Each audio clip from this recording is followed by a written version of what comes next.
En la mesa, frente a sus amigos, mi hija me susurró al oído: «Papá, eres mi estrés, necesito que te vayas para mañana». No pedí explicaciones, no lloré. Solo subí las escaleras, metí 2 mudas de ropa en una bolsa del supermercado y me fui. A las 11 de la noche, con 79 años, sin hogar. Ella creyó que me había destruido, pero no sabía lo que yo escondía al otro lado de la ciudad, ni lo que esa noche cambiaría para siempre. Si esta historia remueve algo en ti, suscríbete. Cada día hay una historia que podría ser la tuya. Dinos desde dónde nos estás viendo. Mi nombre es Arturo Sánchez Valdés. Tengo 79 años. Soy viudo. Fui profesor de historia durante 42 años y esa noche, sentado a la mesa de mi hija Adriana, comprendí que mi vida ya no le importaba a nadie. Era un sábado. Había invitado a 6 personas de su trabajo, gente que hablaba de hoteles de 5 estrellas, clientes extranjeros, ascensos. Yo estaba allí porque ella me lo ordenó esa mañana. Papá, si bajas, no hables. Solo sírvete y quédate callado. No pregunté por qué. Ya no. Preguntaba nada. Desde que Elena, mi mujer, murió, aprendí que es mejor callar que ser un estorbo. Me puse una camisa limpia, me peiné, bajé y me senté en la cabecera de la mesa donde nadie tuviera que mirarme, donde pudiera hacerme invisible, porque eso era lo que Adriana quería, que desapareciera sin desaparecer. La mesa olía a perfume caro y a vino tinto. Adriana había puesto la vajilla buena, la que guardaba desde su matrimonio. Había velas, música suave, todo preparado para impresionar. Me serví un poco de ensalada. Masticaba despacio, intentando no hacer ruido, intentando no molestar con el sonido de mi existencia. A mi lado estaba Catalina, la vecina del cuarto, esa mujer que siempre me miraba con una lástima fingida. «Don Arturo, ¿cómo está?», me preguntó con esa voz dulce que usa la gente cuando no le importa la respuesta. «Bien, gracias», le dije. Ella sonrió y volvió a hablar con los demás. «Nadie más», me dirigió la palabra. Era como si fuera un cuadro viejo colgado en la pared. Estaba ahí, pero nadie lo notaba, nadie quería verlo. Solo ocupaba un espacio. Y eso era exactamente lo que yo era para Adriana, un espacio ocupado. Adriana rió mucho esa noche, demasiado. Yo la conocía, sabía que cuando reía tan forzada era porque estaba a punto de explotar. Esa tarde, su exmarido, Gabriel, había vuelto a llamar pidiendo dinero. Lo oí desde mi cuarto. «No tengo nada que darte, Gabriel. Déjame en paz». Colgó y se quedó en el pasillo, respirando con fuerza, con las manos apretadas. Salí a preguntarle si estaba bien. Me miró como si hubiera interrumpido algo sagrado, como si mi presencia fuera una invasión. «Papá, vete a tu cuarto». No dije nada, solo volví, cerré la puerta y me senté en la cama mirando la pared, preguntándome cuándo había dejado de ser su padre y me había convertido en su carga. ¿Fue cuando murió Elena? ¿O fue antes? ¿Fue gradual? ¿O hubo un día concreto en que dejé de importarle? No lo sabía. Solo sabía que dolía. Dolía como duele sentirse invisible en tu propia familia. Durante la cena, uno de los invitados contó un chiste sobre un anciano que se pierde en el supermercado. Todos rieron. Yo también sonreí, aunque no entendí el final. Aunque sabía que el chiste iba sobre gente como yo, viejos, que estorban, que se confunden. Adriana llenó su copa de vino por tercera vez. Le temblaban un poco las manos. Catalina se inclinó hacia ella y le dijo en voz baja pero audible: «Ay, Adriana, debe de ser agotador tener a tu papá en casa todo el día. Yo metí a mi madre en una residencia hace años. Fue lo mejor para todos». Adriana no respondió, solo asintió levemente, como quien recibe un consejo que ya había considerado, como quien ya había buscado opciones. Apreté el tenedor. Sentí que algo caliente me subía por el pecho, una mezcla de rabia y de vergüenza. Pero no dije: Nada porque sabía que si hablaba, ella me callaría delante de todos, y esa humillación habría sido peor que el silencio. Entonces llegó el momento, después de la cena. Alguien había traído pastel. Adriana lo sirvió. Yo no quería. No tengo hambre, dije. Ella ni me miró. Solo dejó el plato delante de mí y siguió hablando con sus invitados como si yo no hubiera hablado, como si no existiera. Bebí un sorbo de vino. Estaba tibio, amargo. Miré hacia el pasillo buscando a Luna.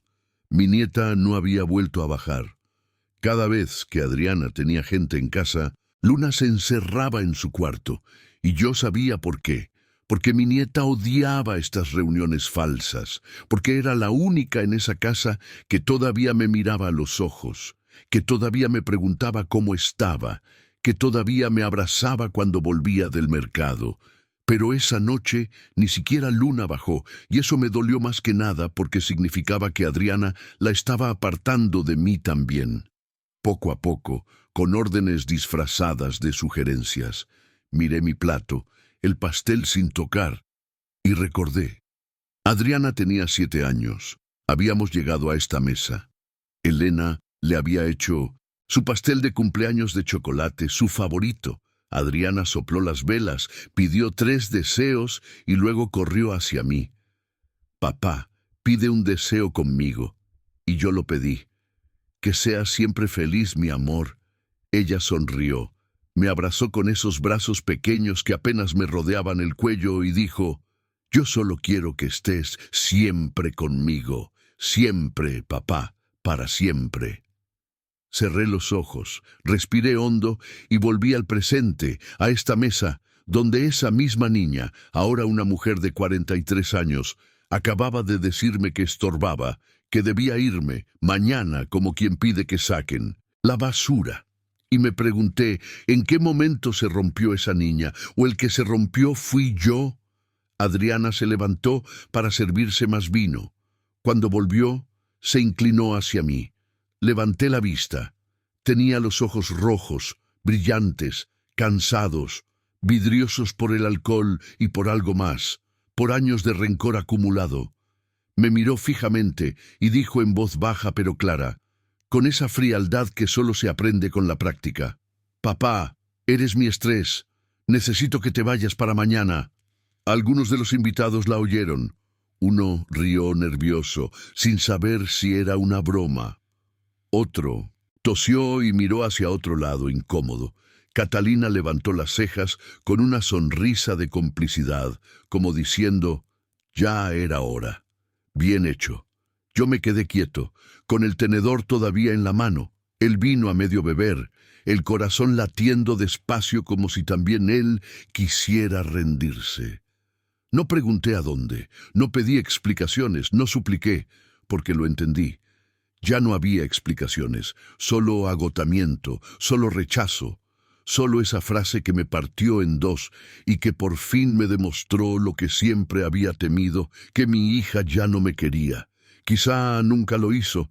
Terminé de masticar despacio, con calma, como si no hubiera pasado nada. Dejé el tenedor en el plato sin hacer ruido. Me limpié la boca con la servilleta, la doblé, la dejé al lado del plato y me levanté despacio. Me crujieron las rodillas. Nadie me miró. Todos siguieron hablando, riendo, bebiendo, como si yo ya no estuviera allí, como si ya me hubiera ido. Metí la silla con cuidado, sin hacer ruido, porque hasta en mi marcha quería ser invisible, no molestar, no incomodar. Caminé hacia las escaleras y mientras subía, agarrado a la barandilla porque las piernas ya no me respondían como antes, pensé, esta es la última vez que subiré estas escaleras. La última vez que oiré las risas de sus invitados, la última vez que oleré el perfume caro de esta casa, porque sabía que si me iba, no volvería, porque sabía que mi hija no me estaba echando por unos días, me estaba borrando de su vida, y yo, por primera vez en 3 años, no iba a rogarle que me dejara quedarme. Esta vez, me iba a ir antes de que me echara oficialmente.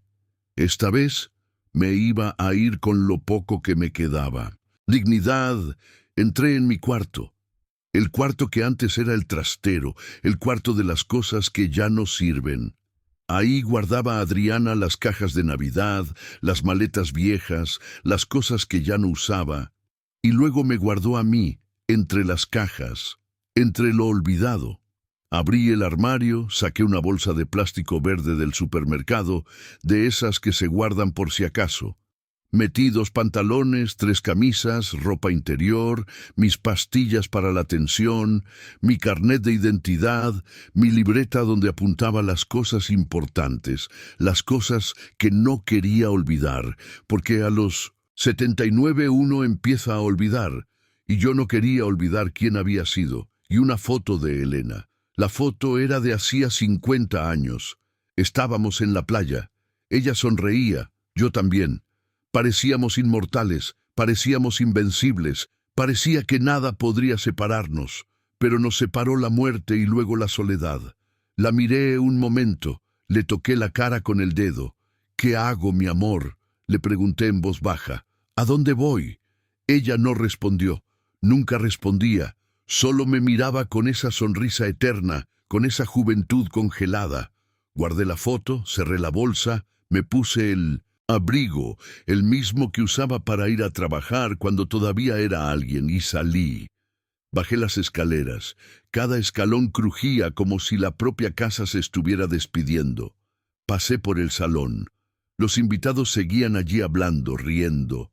Alguien contaba un chiste, todos reían. Adriana estaba de espaldas, sirviendo café. Llevaba el vestido negro que le había regalado Elena, el último regalo, y ella ni lo sabía. Nadie me vio. O quizá me vieron y no les importó, o quizá se alegraron. El viejo por fin se va. Abrí la puerta del piso. El rellano estaba vacío, iluminado por esas luces blancas que zumban, que nunca se apagan, que iluminan pero no calientan. Cerré la puerta despacio, sin un portazo, sin un drama, como quien cierra un capítulo que ya no tiene sentido leer, como quien cierra un libro que acabó mal. Caminé hasta el ascensor, pulsé el botón, esperé. Oí las risas detrás de la puerta, cada vez más lejanas. Las puertas del ascensor se abrieron. Entré. Vi mi reflejo en el metal. Un viejo con los hombros caídos, los ojos húmedos, una bolsa en la mano, un hombre que ya no tenía casa. Las puertas se cerraron. Bajé, y con cada piso que pasaba sentía que dejaba atrás no solo un apartamento, sino una vida entera, una hija, una ilusión, un amor que nunca fue devuelto. Cuando salí del edificio, el aire frío me dio en la cara como una bofetada, como un recordatorio de que el mundo de fuera no sería más amable que el de dentro. Ignacio, el vecino del segundo, estaba fumando en el portal. Era un hombre de 64 años, exmilitar, de esos que hablan poco pero lo ven todo, que no preguntan pero entienden. Me miró. Le devolví la mirada. Apagó el cigarro con calma contra la pared, como quien tiene todo el tiempo del mundo. Asintió con la cabeza, despacio, con respeto. No dijo nada. No hacía falta, porque en ese gesto estaba todo. Sé lo que ha pasado. He oído. He visto. Y no te culpo. Y si pudiera, te ayudaría, pero no puedo. Solo puedo verte marchar y desearte suerte. Asentí yo también. Le devolví el gesto como diciendo, gracias por verme, por no juzgarme, por no reírte. Y seguí caminando. La calle estaba vacía, hacía frío, el viento movía las hojas secas, hacían un ruido como de susurros, como de voces que me decían, ya no hay vuelta atrás. Me apreté la bolsa contra el pecho y caminé sin mirar atrás, porque sabía que si miraba atrás, quizá me arrepentiría, quizá volvería, quizá rogaría, y ya no había tiempo para arrepentimientos, ya no había espacio para humillaciones. Caminé 2 calles hasta la parada del autobús, 2 calles que parecieron 2 kilómetros, porque cada paso dolía, no en las piernas, en el alma. Había un banco de metal helado. Me senté.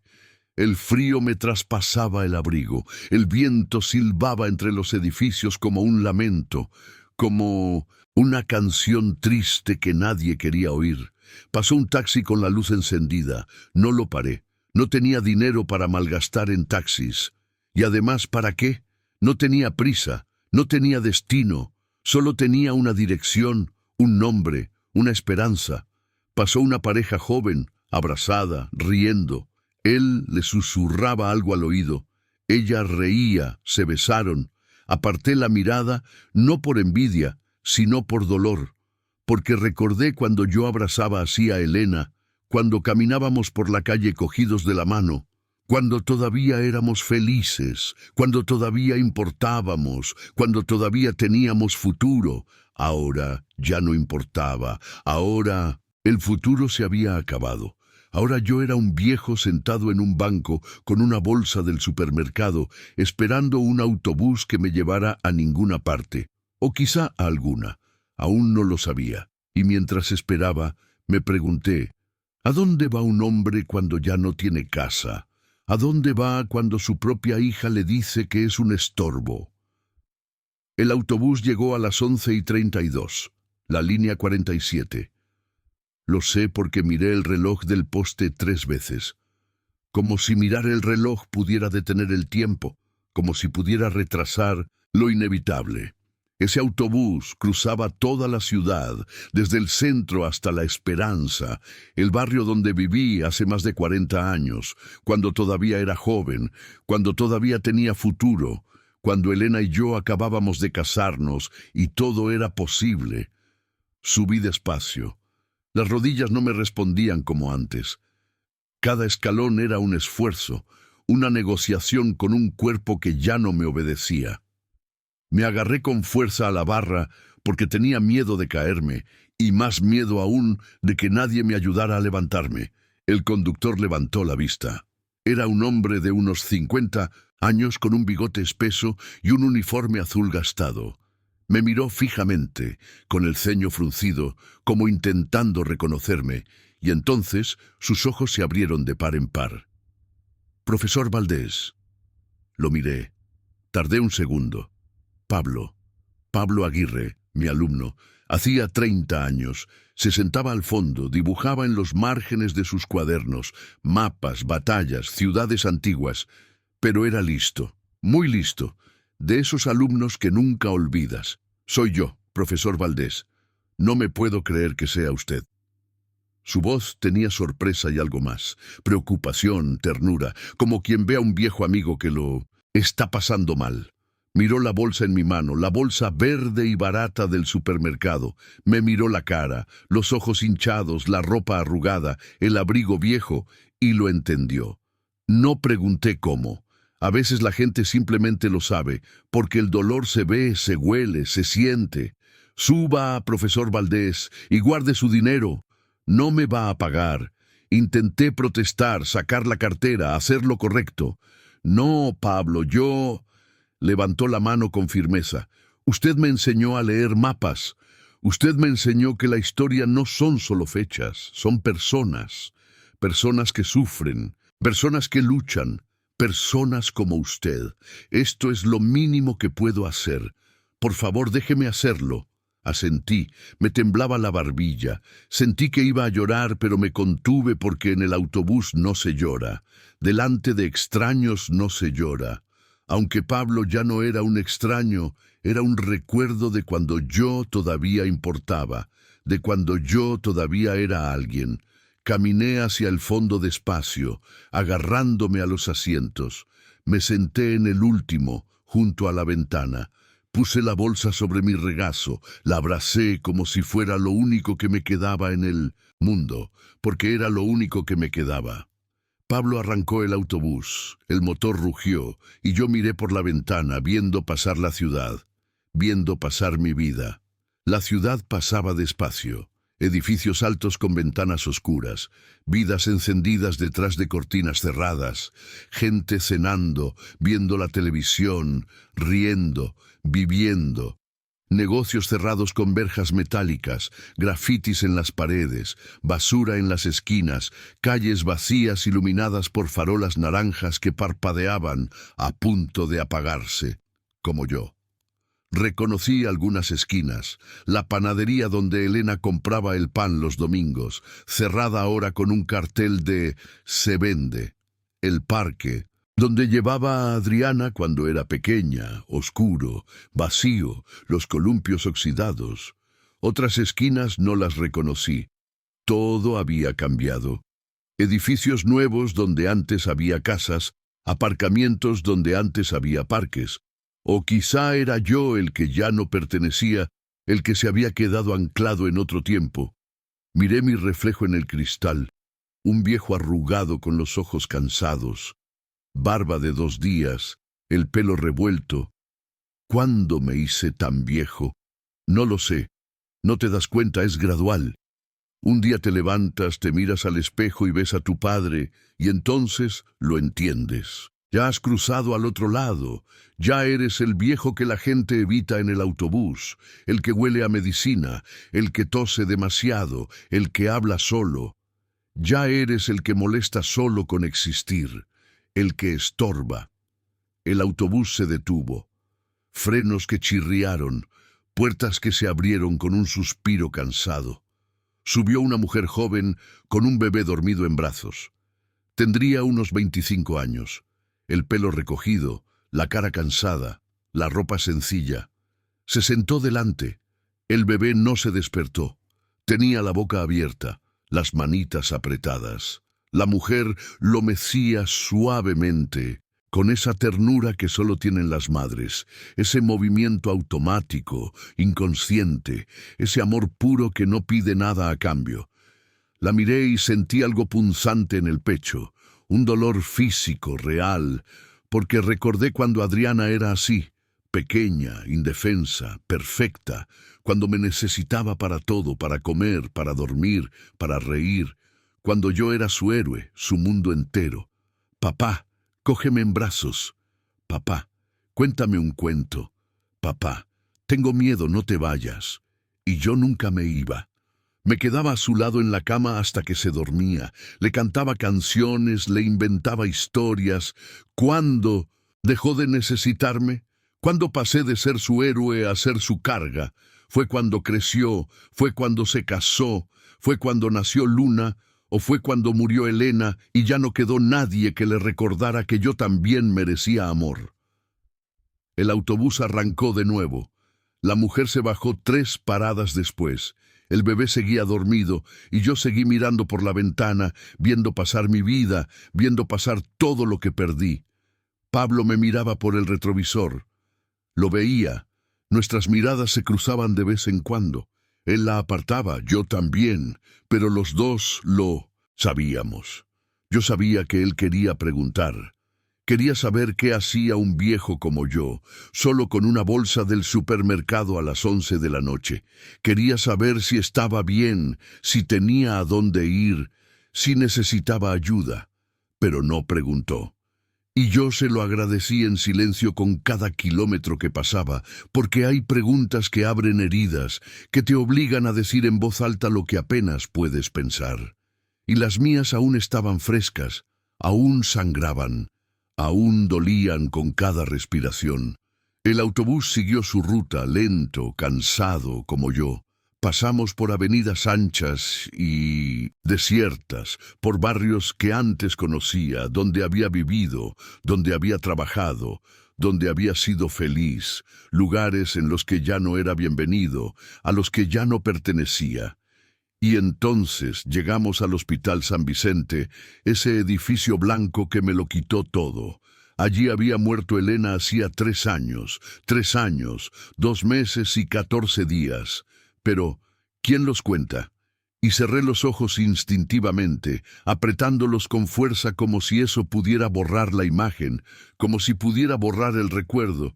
No quería ver, no quería recordar, pero no pude evitarlo. El hospital seguía allí, blanco, frío, imponente, con esa cruz roja en la fachada que prometía salvación pero solo entregaba despedidas. Elena había muerto en la tercera planta. Habitación 312. Sabía el número de memoria, como sabía su fecha de nacimiento, su comida favorita, el perfume que usaba. Cáncer de páncreas, rápido, brutal, sin piedad. Le dieron 6 meses, vivió 4, y cada día fue peor que el anterior. Los últimos días ya no hablaba, solo me miraba con esos ojos que decían todo lo que ya no podía decir con palabras. Te quiero, perdóname, cuídate, no me olvides.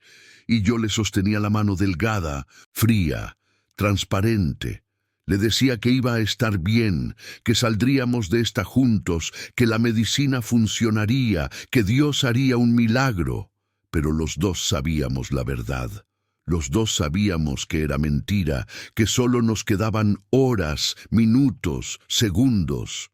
Y cuando cerró los ojos por última vez, cuando su mano se quedó lacia en la mía, cuando el monitor dejó de pitar y solo quedó ese tono largo, constante, yo me quedé allí sentado junto a su cama, sin saber cómo seguir, sin saber para qué seguir, porque Elena no era solo mi mujer, era mi razón, mi brújula, mi hogar, y sin ella yo solo era un hombre esperando a morir, esperando que dijeran mi nombre, esperando a reunirme con ella. Abrí los ojos cuando el autobús pasó de largo el hospital. Respiré hondo. El aire me quemaba los pulmones. Pablo me miró por el espejo. Esta vez no apartó la mirada. Me sostuvo la mirada con esos ojos que entendían, que sabían, que no juzgaban. Y en ese silencio, en ese intercambio sin palabras, lo entendí. Él lo sabía. Sabía que algo malo había pasado, sabía que estaba huyendo, sabía que estaba roto, pero no juzgaba, no sentía lástima, solo conducía, solo me llevaba, solo me daba espacio para respirar. Y eso, de alguna forma extraña, de una forma que no puedo explicar, me dio fuerzas para seguir, para no rendirme, para no tirarme del autobús en marcha y dejarme morir en la calle. El autobús siguió avanzando. Pasamos por barrios que ya no reconocía, edificios nuevos donde antes había casas humildes, supermercados gigantes donde antes había tiendas de barrio con dueños que te conocían por tu nombre. Todo distinto, todo ajeno, todo hostil, como si la ciudad me estuviera diciendo, ya no perteneces aquí, tu tiempo ya pasó, ya no hay sitio para ti. En una parada subió un niño con su abuelo. El niño tendría unos 8 años, el pelo revuelto y una mochila con ruedas. El abuelo tendría unos 70, pelo blanco, un bastón, una camisa de cuadros. El niño le sujetaba la mano con fuerza, como quien no quiere soltar. Le ayudó a subir despacio, abuelo, un escalón cada vez. Le buscó un asiento. Siéntate aquí, que este es el mejor. Y el abuelo sonrió, agradecido, querido, necesitado. Los miré y sentí una punzada en el pecho que casi me dobla, en dos, porque yo también había sido ese abuelo. Luna me cogía de la mano, me esperaba a la salida del colegio, corría hacia mí gritando, ¡Abuelo! Me hacía preguntas. Abuelo, ¿por qué el cielo es azul? Abuelo, ¿cuándo vamos al parque? Abuelo, ¿tú me quieres? Y yo siempre respondía más que a nada en el mundo, mi amor. ¿Cuándo había dejado de hacerlo? ¿Cuándo había dejado de esperarme? ¿Cuándo había dejado de correr hacia mí? ¿O había sido Adriana la que la había apartado? ¿La que le había dicho que no me buscara? ¿La que le había dicho que yo era un estorbo? No lo sabía. Solo sabía que la última vez que Luna me abrazó fue hace meses, 4 meses y pico, y que echaba de menos esos abrazos más de lo que podía admitir, más de lo que podía soportar. El niño y su abuelo se bajaron 2 paradas después. El niño le ayudó a bajar. «Cuidado, abuelo», y yo me quedé allí, viéndolos alejarse, deseando ser ese abuelo, deseando tener un nieto que me quisiera, que me cuidara, que me necesitara. El viaje duró 53 minutos.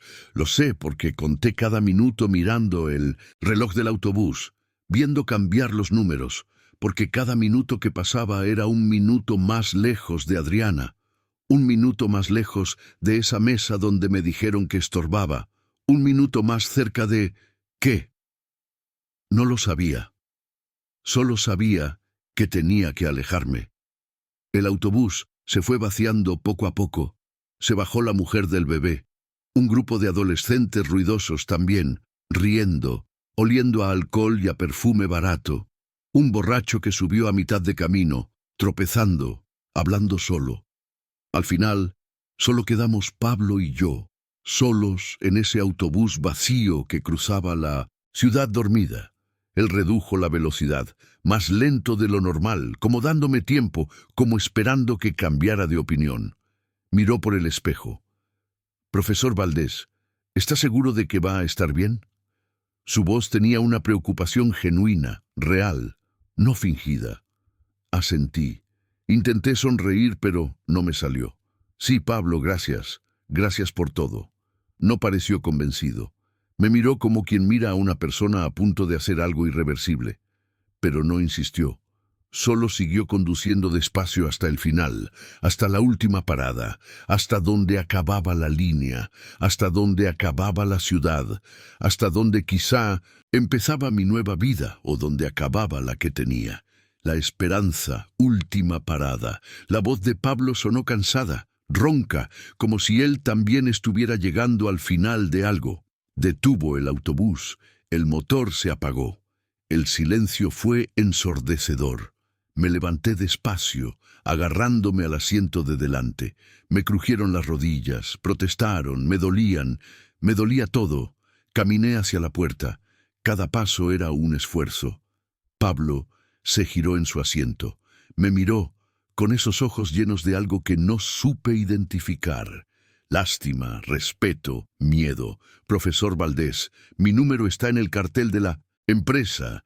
Si necesita algo, lo que sea, llámeme a cualquier hora». De verdad, asentí. Quise decir algo. Quise darle las gracias. Quise decirle que había sido un buen alumno, que me acordaba de él, que me alegraba de verlo bien. Pero las palabras no me salían. Se me quedaron atascadas en la garganta. Solo volvía a sentir como un tonto, como un viejo que ya no sabe hablar. Y me bajé. El frío de la noche me dio en la cara como un puñetazo. El autobús arrancó a mis espaldas. Oí el motor alejarse. Vi las luces rojas retirarse, como dos ojos rojos que me vigilaban. Y entonces me quedé solo, en medio de una calle vacía, oscura, fría, con una bolsa en la mano y ningún sitio a donde ir, excepto uno. El único sitio donde quizá todavía importaba. El único sitio donde quizá alguien todavía se acordaba de mí. La esperanza, el barrio de mi juventud, de cuando todo era posible, de cuando todavía tenía sueños. Calles de adoquines desiguales que te hacían tropezar, farolas antiguas que aún funcionaban con una luz amarillenta, débil, parpadeante, casas bajas con vallas oxidadas, jardines descuidados, perros que ladraban. Olía a pan, en pan recién hecho, ese olor inconfundible que te transporta a la infancia. Y entonces me acordé de Beatriz, de la panadería San José, donde Elena compraba el pan todos los domingos. Y si Beatriz seguía allí, entonces también estaba Leo Serrano, mi mejor amigo desde los 17 años, desde que éramos jóvenes y estúpidos y pensábamos que éramos inmortales. Habíamos perdido el contacto hacía 8 años, cuando me mudé con Adriana, cuando creí que era lo correcto, cuando todavía creía que mi hija me necesitaba, cuando todavía creía que la familia era para siempre. Pero Leo vivía aquí, en 1905, la casa de la Puerta Azul, número 47. Lo sabía porque una vez viví a 3 calles de aquí, en una casa que ya no existe, que derribaron para hacer un aparcamiento. Caminé despacio, arrastrando los pies, aferrando la bolsa como si fuera un salvavidas. Las calles estaban oscuras, vacías, solo se oía el viento y mis pasos y mi respiración, pero me las sabía de memoria, cada esquina, cada árbol, cada grieta en el asfalto, porque aquí había sido feliz, aquí había sido joven, quizá aquí podría volver a ser alguien. Llegué a la casa, una puerta azul descolorida, más azul en mi memoria que en la realidad. La pintura desconchada cayéndose a trozos, las ventanas con cortinas blancas amarillentas por el tiempo, una luz encendida dentro. Alguien estaba despierto, alguien vivía allí. Respiré hondo. El aire me quemaba los pulmones. Levanté la mano, me temblaba y llamé una vez, suave, casi inaudible. Esperé, nada. Volví a llamar, más fuerte, 2 golpes secos que resonaron en la noche. Silencio. Y entonces oí unos pasos lentos, arrastrados. Alguien que caminaba con dificultad, alguien viejo como yo. La puerta se abrió despacio, chirriando, y allí estaba él. Leo, 81 años, 2 más que yo, pero parecía que tenía 100. Pelo blanco, más blanco de lo que recordaba, gafas gruesas, un pijama viejo de rayas azules, gastado, con agujeros. Me miró, entrecerrando los ojos. Tardó 3 segundos, quizá 4, como intentando reconocerme, como buscando en su memoria, y entonces me reconoció. Sus ojos se abrieron de par en par, su boca también, pero no dijo nada. No preguntó nada, no dijo, ¿qué haces aquí? No dijo, ¿qué ha pasado? No dijo, ¿estás bien? Solo abrió más la puerta con ese gesto universal de bienvenida, de aceptación, de hermandad. Pasa. No era una pregunta, era una orden llena de comprensión, de amor, de eso que solo los viejos amigos entienden sin necesidad de palabras. Entré, crucé el umbral, y fue como pasar de un mundo a otro, de la oscuridad a la luz, del frío al calor, de la soledad a la compañía.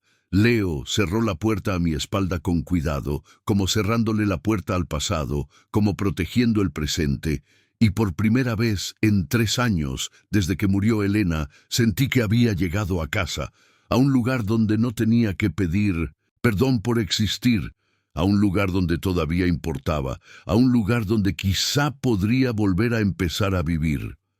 Leo cerró la puerta a mi espalda. No dijo nada, solo caminó hacia la cocina. Yo me quedé en la entrada, con la bolsa en la mano, sin saber qué hacer. La casa olía a viejo, a medicina, a tiempo detenido. Todo estaba igual que hacía 40 años. La mesa de madera oscura, el reloj de péndulo que ya no funcionaba, el cuadro de la Virgen en la pared. Pero había algo nuevo, algo que antes no estaba. En la mesa, al lado de un vaso de agua, había un frasco de pastillas, morfina. Lo reconocí porque Elena las tomaba al final. Leo volvió con 2 tazas humeantes. Té de manzanilla. Siéntate. Su voz sonaba cansada, más cansada de lo que recordaba. Me senté. Leo se sentó enfrente con dificultad. Vi cómo se agarraba al borde de la mesa, cómo hacía una mueca de dolor. ¿Estás bien?, le pregunté. Asintió, pero no me convenció.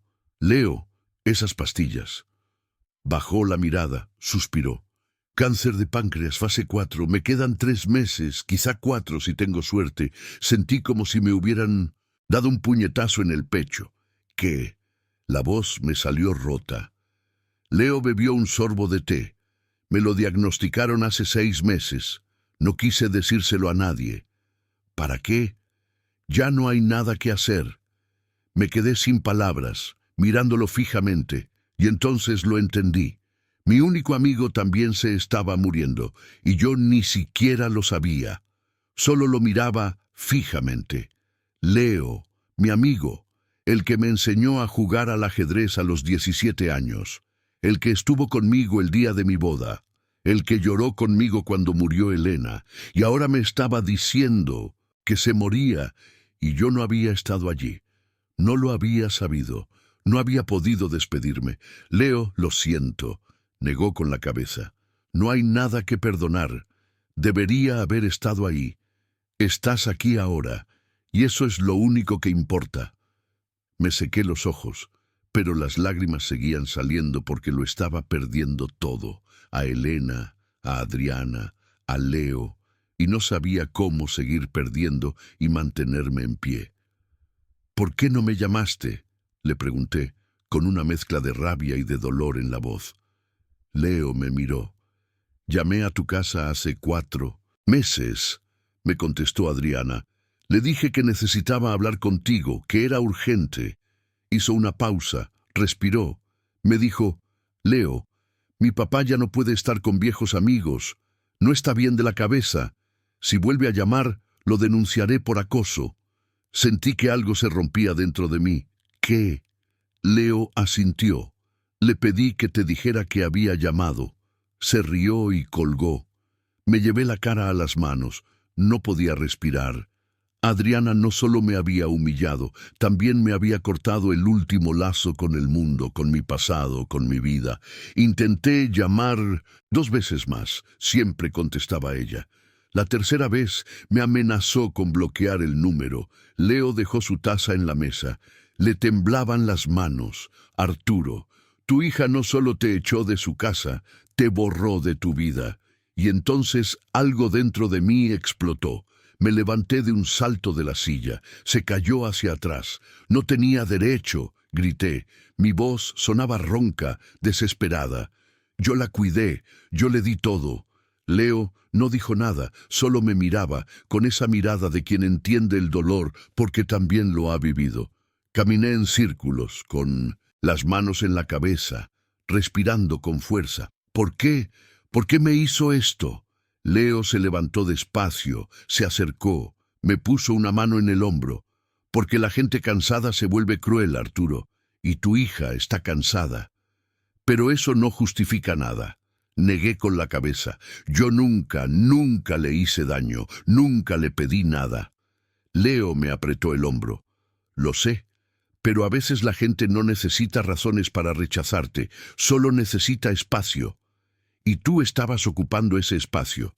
Sentí las lágrimas correr por mi cara, calientes, rabiosas. Elena tenía razón, murmuré. Leo frunció el ceño. ¿Qué? Mi mujer, antes de morir, me dijo, Adriana tiene miedo a envejecer y por eso un día te tendrá miedo a ti. No la creí. Pensé que era el dolor el que hablaba, pero tenía razón. Leo me soltó, volvió a su asiento.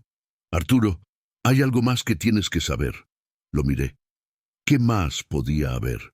Respiró hondo. Mis hijos tampoco me hablan. Llevo 3 años sin saber de ellos. Cuando les dije que tenía cáncer, me dijeron, papá, ya eres viejo, es lo natural. No nos llames más con este drama. Sentí un nudo en la garganta. Ay, Leo, levantó la mano. No me compadezcas. Te cuento esto porque necesitas saber algo. No estás solo. Hay miles de viejos como nosotros, echados, olvidados, esperando a morir sin molestar a nadie. Y en ese momento, en esa cocina vieja con mi amigo moribundo, entendí la verdad más dolorosa de todas. Envejecer es volverse invisible. Me dejé caer en la silla, puse las manos sobre la mesa y lloré, no con lágrimas silenciosas. Lloré con sollozos, con gemidos, con la boca abierta y el pecho temblando. Lloré por Adriana, por Leo, por Elena, por mí, por todos los viejos del mundo que se mueren solos, sintiendo que son una carga. Leo no me consoló. No me dijo que todo estaría bien. Solo se quedó allí sentado frente a mí, esperando, porque a veces la mejor compañía es el silencio. Y cuando por fin dejé de llorar, cuando ya no me quedaban lágrimas, Leo dijo, hay una cama en el cuarto del fondo. Las sábanas están limpias. Duerme. Mañana seguiremos. Me levanté como pude, cogí mi bolsa y caminé hacia el cuarto del fondo. Era pequeño, una cama, un armario, una ventana. Me senté en la cama, los muelles crujieron. Miré el techo, tenía manchas de humedad, una grieta. Y entonces pensé, ¿para qué seguir? ¿Para qué despertarme mañana si no le importo a nadie? Si mi propia hija me odia, si mi mejor amigo se está muriendo, si mi mujer está muerta, ¿qué sentido tiene? Me tumbé, cerré los ojos y deseé no despertar. Deseé que el sueño se lo llevara todo, el dolor, la vergüenza, la soledad. Pero no pasó, solo dormí, y soñé con Elena, con cuando todavía éramos jóvenes, con cuando todavía éramos felices. Me desperté de un sobresalto. No sé qué hora era. Estaba oscuro. Oí un ruido, un golpe seco. Venía del salón. Me levanté, salí del cuarto. Leo estaba en el suelo. Se había tropezado. Intentaba levantarse, pero no podía. Leo, corrí hacia él. Le ayudé a levantarse. Pesaba poco, demasiado poco. «Estoy bien», murmuró, pero no estaba bien. Temblaba, sudaba. Lo llevé al sofá, lo senté. «¿Te duele?», asintió. «Siempre duele». Fui a por las pastillas, se las di con agua. Esperé. Poco a poco el temblor cesó. Leo respiró hondo. «Gracias», negué con la cabeza. «No me des las gracias. Tú me abriste tu puerta cuando nadie más lo hizo». Nos quedamos allí en silencio, Leo en el sofá, yo sentado en el suelo a su lado. Y entonces dijo: «Arturo, no te rindas». Lo miré. «¿Por qué no?». Sonrió, una sonrisa triste, porque rendirse es darles la razón a los que te echaron. Es decirles: «Teníais razón, no valgo nada». Tragué saliva. «¿Y si es verdad? ¿Y si de verdad no valgo nada?». Leo me miró fijamente. «Vales. Vales porque estás aquí, porque me has ayudado a levantarme, porque todavía lloras. Los que no valen ya no sienten nada. Tú todavía sientes, y eso significa que todavía estás vivo». No respondí, pero sus palabras se quedaron conmigo, como una semilla plantada en tierra seca. Volví al cuarto. Me volví a tumbar, pero esta vez no deseé morir. Solo deseé despertar y encontrar una razón para seguir. Una razón que no fuera Adriana, ni Elena, ni el pasado. Una razón nueva, una razón mía. Cerré los ojos y dormí profundamente, sin sueños. Y cuando desperté, había luz. Y Leo estaba vivo, y yo también. Y por ahora, con eso era suficiente. Me desperté con el sol en la cara. Me dolía todo, la espalda, las rodillas, el alma, pero estaba vivo. Me levanté, fui al baño, me lavé la cara con agua fría, me miré en el espejo. Seguía siendo un viejo, pero ya no parecía un viejo derrotado, solo un viejo cansado. Salí del cuarto. Leo ya estaba despierto. Estaba en la cocina, haciendo café. Se movía despacio, agarrándose a los muebles. «Buenos días», dije. Se giró, sonrió. «Buenos días. ¿Dormiste?». Asentí. Mejor de lo que esperaba. Sirvió 2 tazas. «Bien, hoy vamos a la panadería. Necesito pan. Y tú necesitas aire». No discutí, solo asentí, porque tenía razón. Desayunamos en silencio. Tostadas con mantequilla. Café amargo, sencillo, perfecto. Cuando terminamos, Leo se levantó. «Vamos», salimos a la calle. La calle estaba tranquila. El sol aún estaba bajo. Hacía fresco. Caminamos 3 calles. Leo con su bastón. Yo a su lado, vigilando por si tropezaba. Llegamos a la panadería, Panadería San José. El cartel estaba gastado, entramos. Y allí estaba Beatriz, una mujer de unos 60 años con un delantal blanco y una sonrisa cálida. Nos vio entrar y se quedó paralizada. Don Arturo. Su voz tenía sorpresa, incredulidad y algo más. Algo que no supe identificar en ese momento, pero que luego entendí. Era lástima. «Soy yo, Beatriz», dije. Se acercó, pero no me abrazó como esperaba, solo me miró de arriba abajo. «¿Qué hace usted por aquí?». Su tono era extraño, cuidadoso, como quien pisa cristales rotos. «Se queda conmigo unos días», intervino Leo. Beatriz asintió lentamente, sin dejar de mirarme, y entonces dijo: «Don Arturo, ¿su hija sabe que está aquí?». Me quedé helado. «No, ¿por qué?». Beatriz intercambió una mirada con Leo. «Vino hace unos 2 años. Preguntó por usted. Le dije que no lo había visto». Fruncí el ceño. «¿Adriana vino aquí?». Beatriz asintió. «Dijo que usted se había escapado, que estaba senil, que si lo veía, que la llamara inmediatamente». Sentí un escalofrío recorrer mi espalda. «¿Qué?». Beatriz bajó la mirada. «No la creí. Usted nunca me pareció senil». Pero ella insistió. Dejó su número. Me dijo que era usted peligroso, que podía perderse, que había que devolverlo. Leo me apretó el brazo, pero yo no podía moverme, no podía respirar. Eso fue hace 2 años, murmuré. Beatriz asintió. Sí, usted todavía vivía con ella entonces. Asentí. Y entonces lo entendí. Adriana llevaba años queriendo que me fuera. Ya estaba planeando cómo deshacerse de mí. Solo estaba esperando el momento adecuado.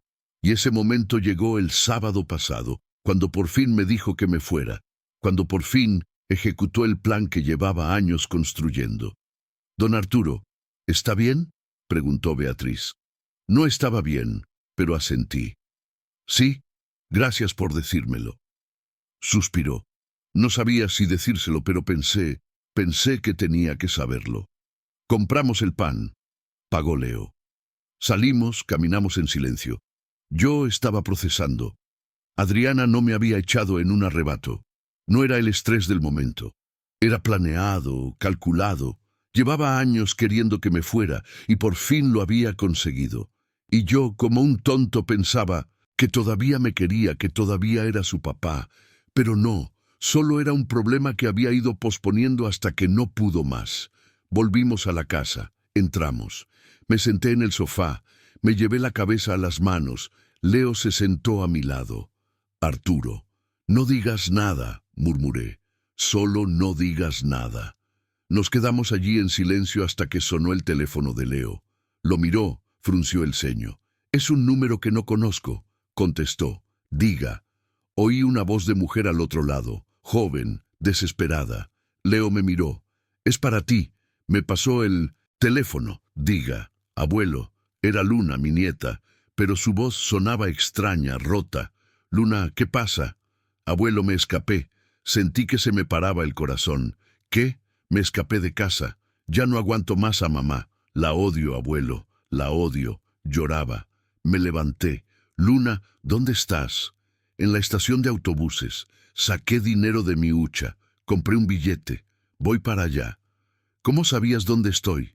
Le pregunté a Pablo, el conductor del 47. Él me lo dijo. Cerré los ojos. Luna, tienes que volver.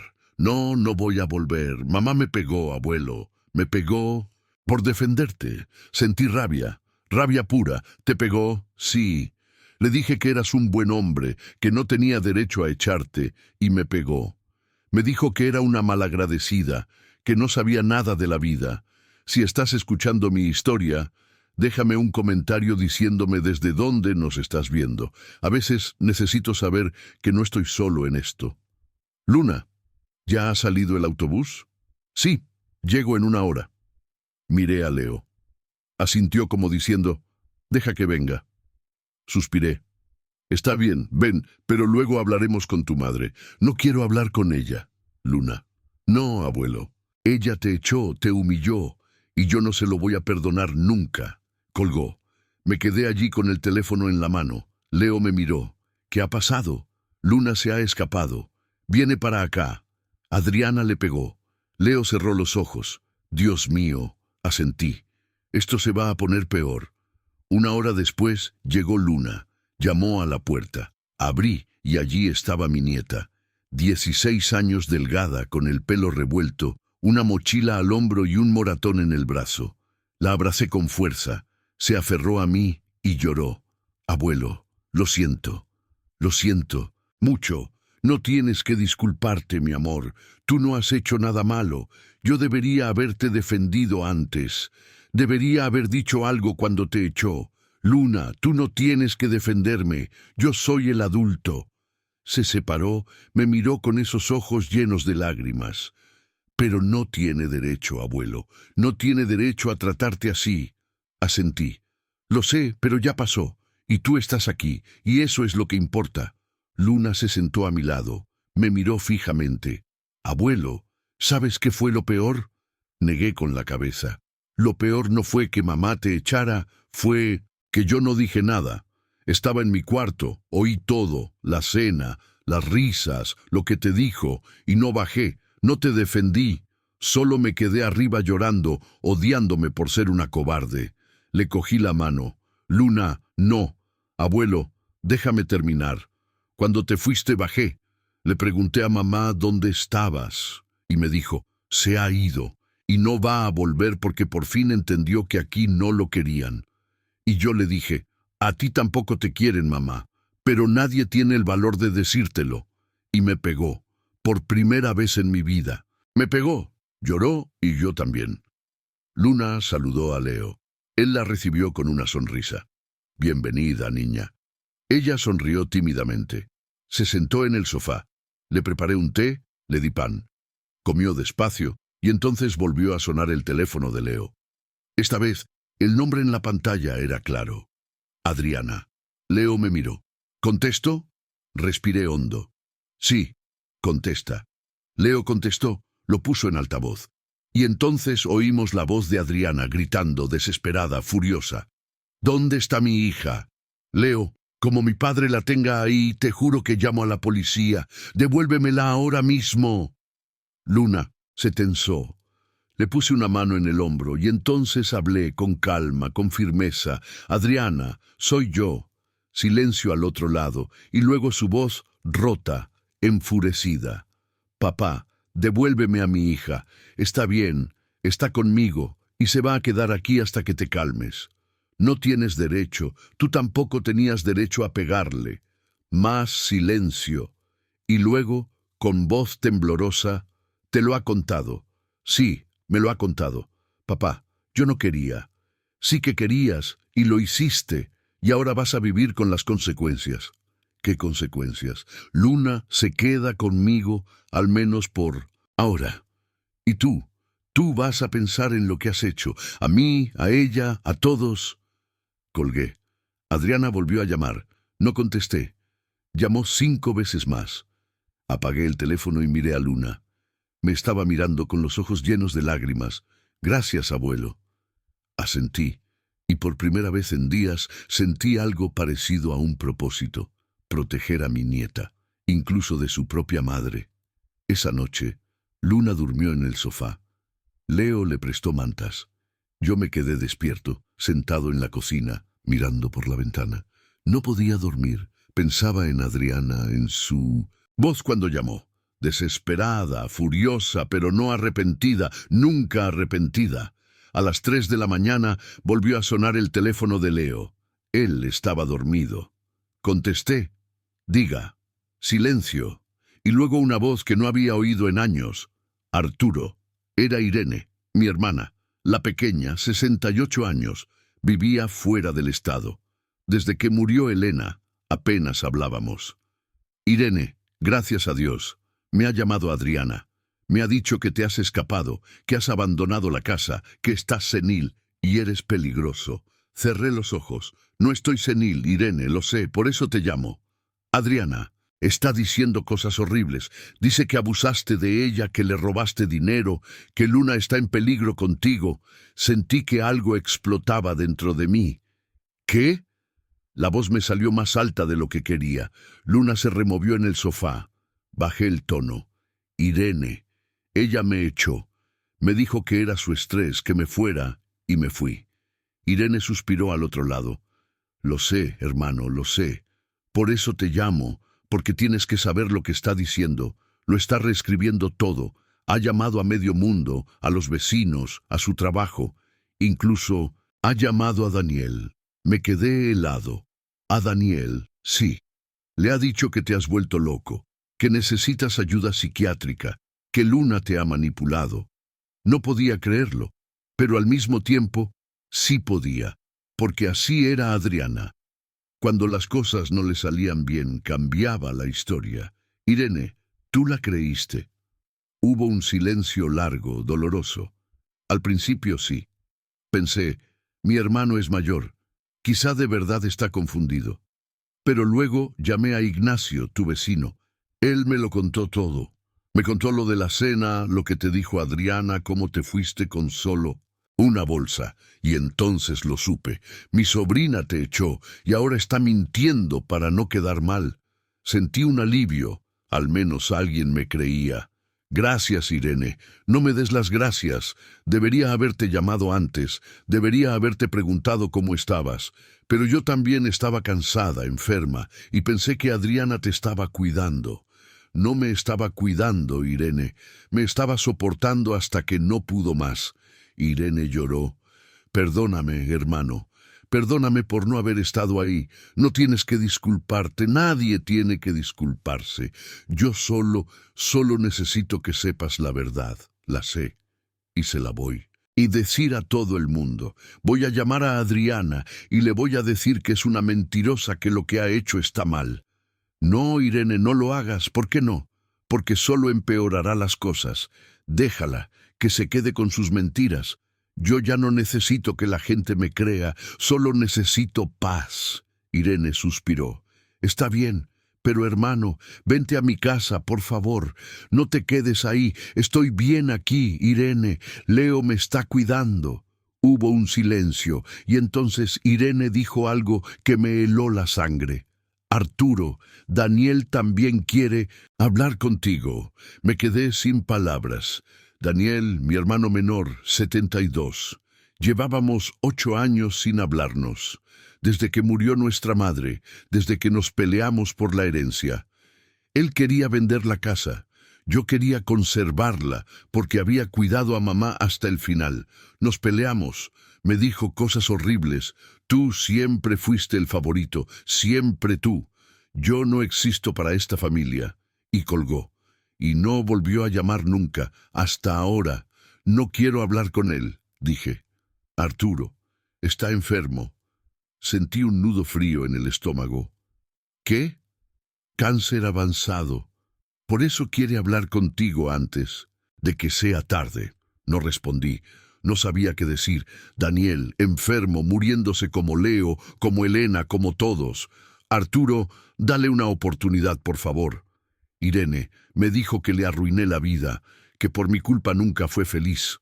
Lo sé. Y se arrepiente. Me lo dijo llorando. Quiero pedirle perdón a Arturo antes de morir.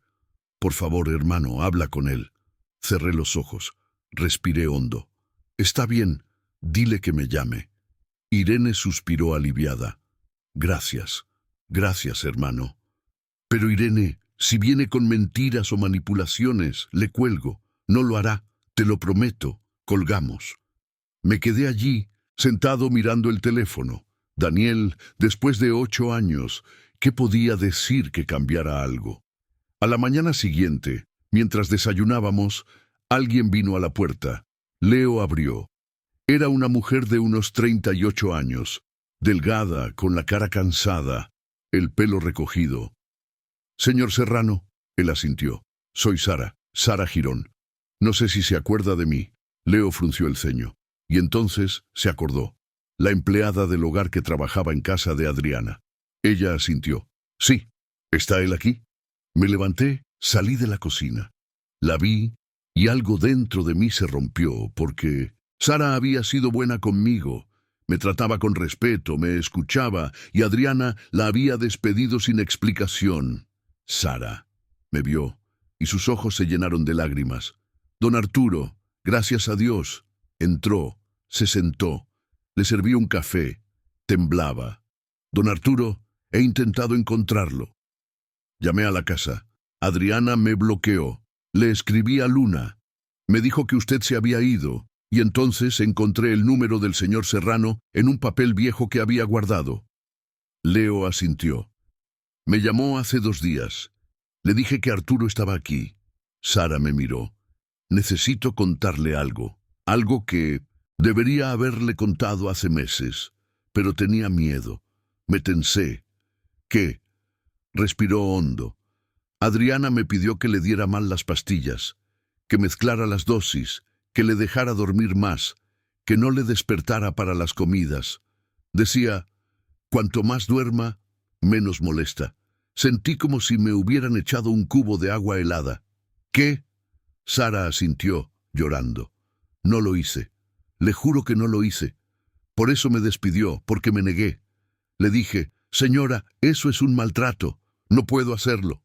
Y me gritó, me dijo que yo no sabía nada, que su padre era un manipulador, que yo era una tonta, y me despidió sin pagarme las 2 últimas semanas. Leo me puso una mano en el hombro. No podía hablar, no podía respirar. Adriana no solo me había echado, había intentado sedarme, mantenerme dormido para que no molestara, para que no existiera. Don Arturo, yo guardé los mensajes. Si los necesita, se los puedo enseñar. Luna, que lo había oído todo desde el sofá, se levantó, se acercó a mí, me abrazó. Abuelo, lo siento mucho. No lo sabía. La abracé con fuerza. No es tu culpa, mi amor. Nada de... Esto es tu culpa. Sara se secó las lágrimas. Hay más. Adriana vendía sus medicamentos, los que sobraban, los vendía por internet para sacar un dinero extra, y le escondía los extractos del banco. Usted tiene una pensión, don Arturo, que le ingresan cada mes, pero ella nunca se la daba. La usaba para sus cosas. Sentí rabia, rabia pura, no por el dinero, por la traición, por las mentiras, por el desprecio. ¿Por qué me lo cuenta ahora? Sara me miró fijamente, porque cuando supe que Luna estaba aquí, supe que las cosas iban a estallar, y usted necesita saber con quién está tratando. Adriana no se va a rendir, va a venir y va a mentir, va a llorar, va a manipular, pero no va a cambiar, porque no cree que haya hecho nada malo, cree que usted es el problema y siempre lo creerá. Y en ese momento, con Sara delante de mí, con Luna abrazada a mi costado, con Leo a mi lado, lo entendí. Ya no había vuelta atrás.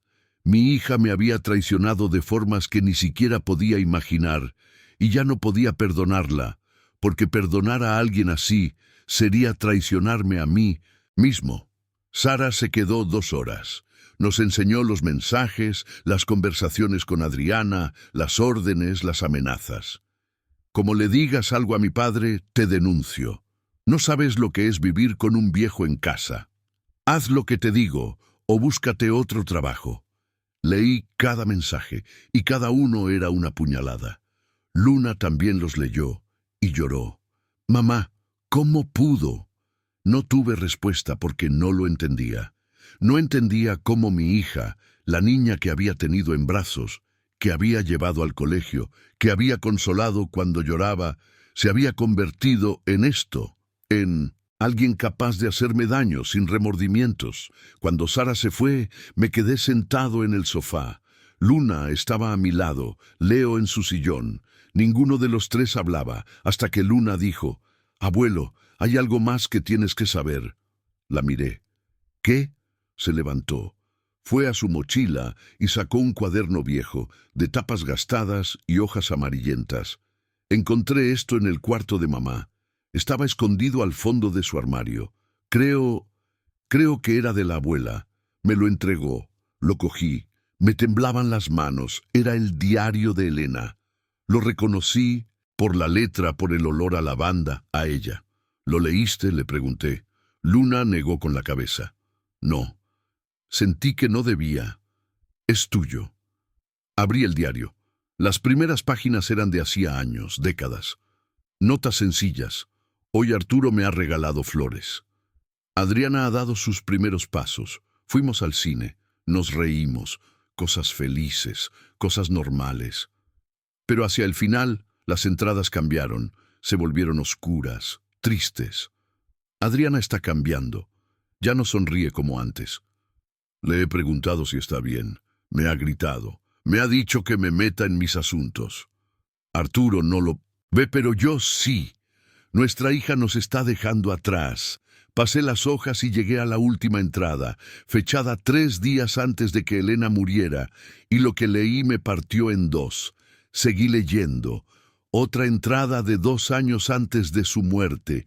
Hoy ha sido el cumpleaños de Arturo. Adriana no ha venido, ha llamado. Ha dicho que tenía que trabajar, pero he oído risas de fondo. Estaba en un bar con amigos y ha elegido eso antes que estar con su padre. Arturo ha fingido que no le importaba, pero yo lo he visto. He visto cómo se le apagaba la luz de los ojos cuando ha colgado el teléfono, y no he sabido qué decirle. Porque, ¿qué le dices a un hombre al que su propia hija ha olvidado? Pasé otra página. Adriana ha venido hoy, pero no a vernos, a pedir dinero otra vez. Arturo le ha dado todo lo que tenía y ella ni siquiera le ha dado las gracias, solo ha cogido el sobre y se ha ido. Y yo me he quedado pensando, ¿cuándo se volvió así? ¿Fue culpa nuestra o hay gente que simplemente nace sin saber querer?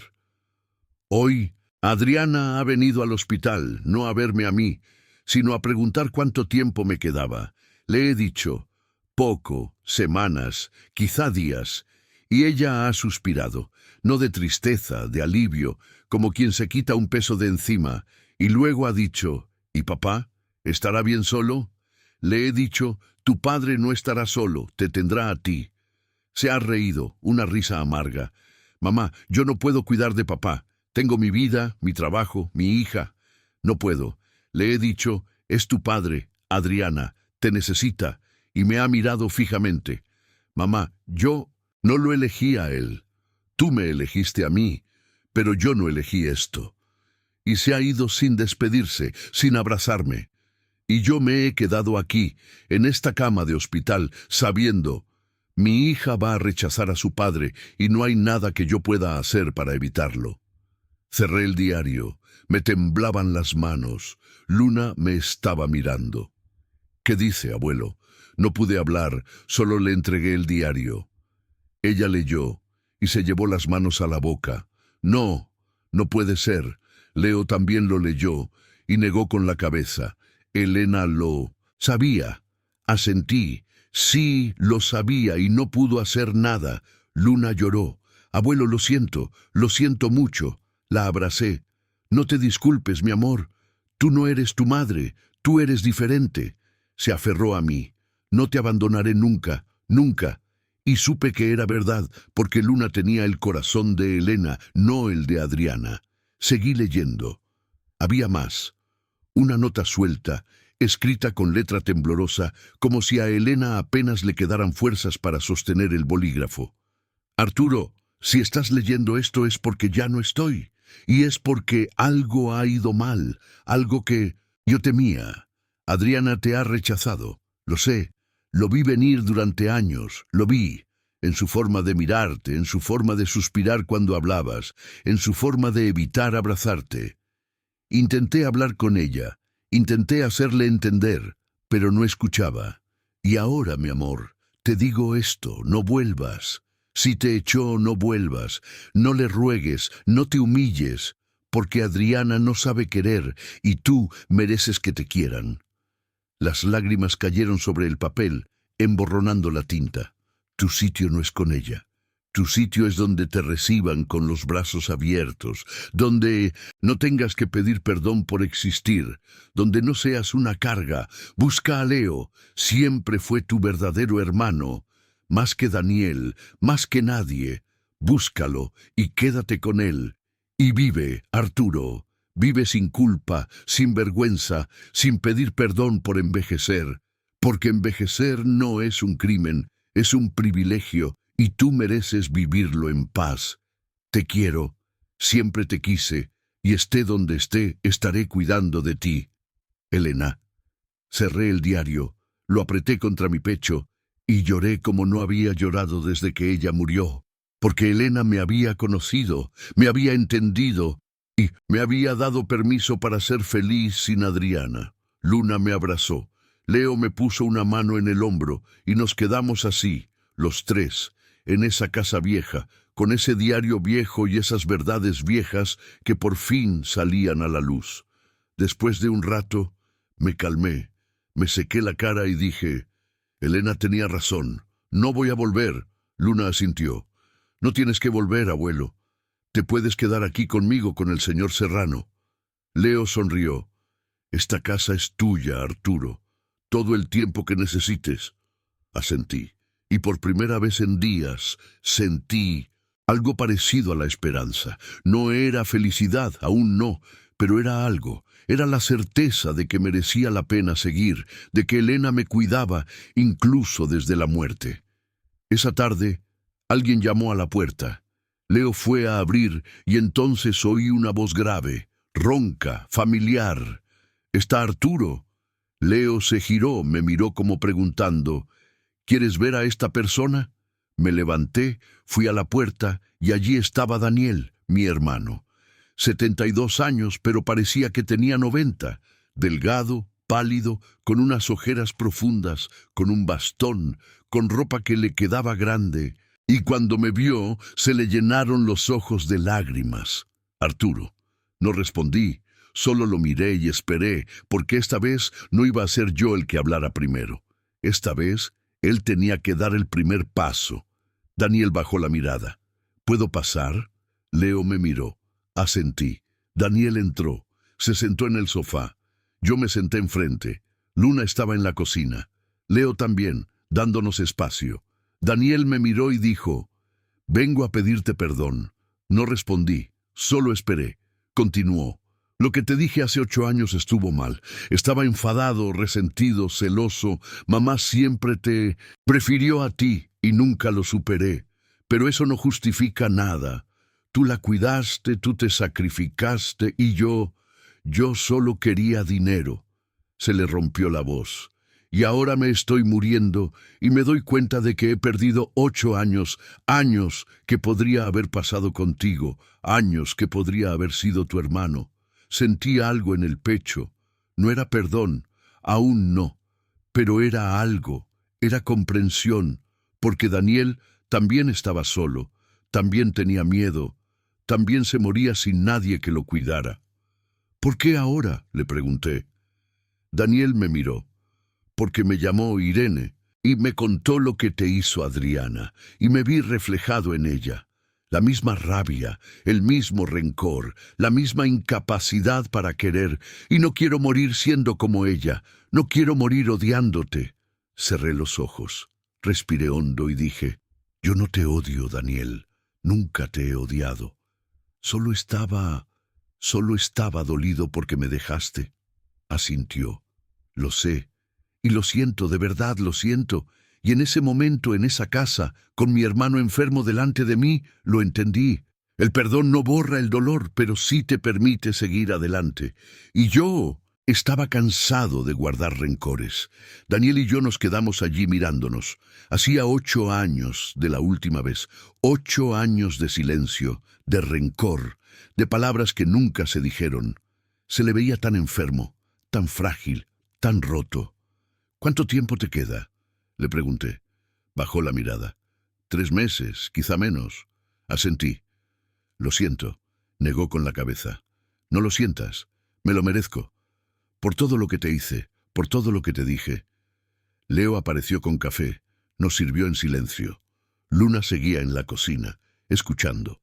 Daniel bebió un sorbo y luego dijo, «Arturo, necesito que me escuches sin juzgar. Solo escucha. Cuando mamá murió, yo estaba furioso, no contigo, con la vida, porque yo también la cuidé, yo también estuve ahí, pero ella solo hablaba de ti. Arturo hace esto, Arturo es tan bueno, yo era invisible, y cuando murió y dejó la casa a tu nombre, sentí que me borraban otra vez». Se le rompió la voz. «Pero no fue tu culpa, fue mía por no saber manejar mis propios demonios, y te hice daño. Te dije cosas horribles, cosas que no sentía». Lo miré y vi sinceridad, o al menos lo que parecía sinceridad. «¿Y ahora? ¿Qué quieres ahora?». Respiró hondo. «Quiero que te vengas a vivir conmigo. Tengo una casa grande, 3 habitaciones, una enfermera. Puedes traerte a Luna. Podemos volver a ser una familia». Sentí que algo se movía dentro de mí. Familia. Después de 8 años, después de todo. Pero al mismo tiempo Daniel era mi hermano, mi sangre, y se estaba muriendo. «¿Por qué ahora?», volví a preguntar. Se secó los ojos. «Porque me llamó Adriana. Me dijo que te habías ido, que estabas senil, que Luna estaba en peligro, y yo la creí. Pero luego llamé a Irene y ella me contó la verdad. Me contó lo que te hizo Adriana y me vi reflejado en ella. La misma crueldad, el mismo egoísmo. Y no quiero morir siendo como ella. No quiero morir sabiendo que fui igual de cruel contigo». Tragué saliva, porque sus palabras sonaban reales, sonaban honestas. «Arturo, dame una oportunidad. Solo una. Déjame compensarte, déjame cuidarte. Luna salió de la cocina, me lanzó una mirada que decía, abuelo, no te fíes tan rápido. Pero Daniel parecía sincero, parecía arrepentido. No lo sé, Daniel, tengo que pensarlo, asintió. Está bien, tómate tu tiempo. Pero por favor, piénsalo. Se levantó, caminó hacia la puerta y entonces, justo antes de salir, se giró. Ah, hay una cosa más. Algo en su tono cambió. Se volvió más frío, más calculado. ¿Qué es? Pregunté. Dudó y entonces lo soltó. Necesito que me perdones oficialmente ante notario, porque hay una herencia pendiente de mamá, una propiedad fuera del Estado, y si me perdonas legalmente, podemos repartirla. Me quedé helado. Leo también. Luna apretó los puños. ¿Qué? La voz me salió baja, peligrosa. Daniel levantó las manos. No es lo que crees. Es solo un trámite legal. Los dos tenemos que estar de acuerdo para vender. Y el abogado dice que si hay una reconciliación documentada, el proceso es más rápido. Lo miré fijamente. Daniel, ¿has venido por mí o por el dinero? Se tensó. He venido por ti. El dinero es solo un asunto pendiente. No. Mi voz fue firme. Has venido por el dinero. Todo esto, el cáncer, las disculpas, la casa grande, era todo para que yo firmara. Daniel se puso pálido. No, Arturo, yo... Fuera. Arturo, por favor. Fuera, Daniel, fuera de aquí ahora mismo. Me miró buscando alguna señal de que podía convencerme, pero no la encontró porque yo había aprendido. Ya había visto esta obra antes, con Adriana, con Gabriel, con todos los que me usaron y luego me desecharon. Arturo, lo siento, no lo sientes, solo sientes que has perdido tu oportunidad. Daniel apretó los labios y sin decir una palabra más se fue. La puerta se cerró y yo me quedé allí, sintiendo una extraña mezcla. No era tristeza, no era rabia, era alivio, porque esta vez no había caído. Esta vez había visto la trampa antes de pisarla. Luna se acercó a mí. Abuelo, has hecho bien. Asentí.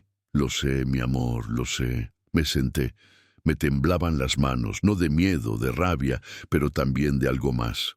Orgullo, porque por primera vez en mi vida le había dicho que no a alguien que quería usarme. Elena siempre me decía, Arturo, eres demasiado bueno, y la gente lo sabe y lo usa, y yo le contestaba, son mi familia, mi amor. ¿Qué quieres que haga? Y ella me miraba con tristeza, que te valores. Que sepas que no tienes que darlo todo de ti para que te quieran. Cerré los ojos. He aprendido, Elena. He tardado 79 años, pero he aprendido. Leo se acercó. Ese hombre no va a cambiar nunca. Lo sé, pero tú sí has cambiado. Lo miré. ¿Qué quieres decir? Sonrió. Hace una semana le habrías dicho que sí, por no decepcionar, por no quedar mal, por no quedarte solo. Pero ahora le has dicho que no, porque sabes que te mereces más. Sentí algo cálido en el pecho porque tenía razón. Había cambiado. Ya no era el hombre que se dejaba humillar en silencio. Ya no era el hombre que aceptaba migajas de afecto. Ahora era alguien que sabía lo que valía.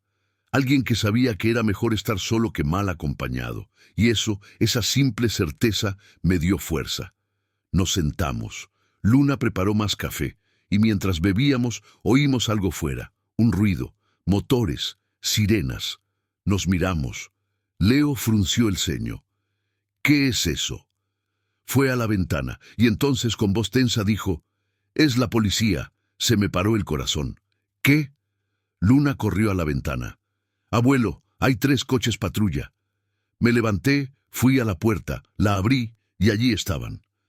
3 coches patrulla con las luces parpadeando. 6 policías se bajaron. Uno de ellos, un hombre de unos 40 años con un uniforme impecable, caminó hacia mí. ¿Arturo Sánchez Valdés? Asentí, con la garganta seca. Soy yo. Sacó una libreta. Tenemos una denuncia por secuestro de una menor. Luna Sánchez Ferrer. ¿Está aquí? Sentí como si el suelo se abriera bajo mis pies. Secuestro. El policía asintió. Su hija, Adriana Sánchez Valdés, ha puesto una denuncia formal. Alega que usted sustrajo a la menor del domicilio sin su consentimiento, que la retiene contra su voluntad. Luna salió con los ojos llenos de lágrimas. Eso es mentira. Yo me escapé. Mi abuelo no me secuestró. El policía la miró. Señorita, ¿usted es Luna Sánchez? Ella asintió. Sí. ¿Está aquí por su propia voluntad? Sí. Mi madre me pegó, me humilló y decidí irme. El policía tomó una nota, miró a su compañero. Necesitamos hablar con usted, señor Valdés, y con la menor. Tendrán que venir a la comisaría a declarar. Leo salió. Agente, este hombre no ha secuestrado a nadie. La niña llegó por su cuenta. Yo soy testigo. El policía lo miró. ¿Y usted es? Leo Serrano, dueño de esta casa. El policía asintió. Usted también tendrá que declarar. Luna me agarró del brazo. Abuelo, no dejes que me lleven con ella. La abracé. No lo haré, mi amor. Pero justo en ese momento vi un coche detenerse detrás de los patrulleros. Era Adriana. Se bajó del coche, despeinada, con los ojos rojos, con ropa arrugada. Caminó hacia nosotros y cuando me vio gritó, «¡Ahí está! Ese es el hombre que me robó a mi hija». El policía levantó una mano. «Señora, cálmese». Pero Adriana no se calmó. Siguió gritando, «Está senil, es peligroso, devuélvanme a mi hija». Luna se escondió detrás de mí, temblando. El policía me miró. «Señor Valdés, va a tener que acompañarnos», asentí. «De acuerdo. Pero Luna viene conmigo, no la voy a dejar con ella». Adriana se adelantó. «Luna es mi hija, no tuya». El policía se interpuso. «Señora, todos irán a la comisaría, allí se aclarará».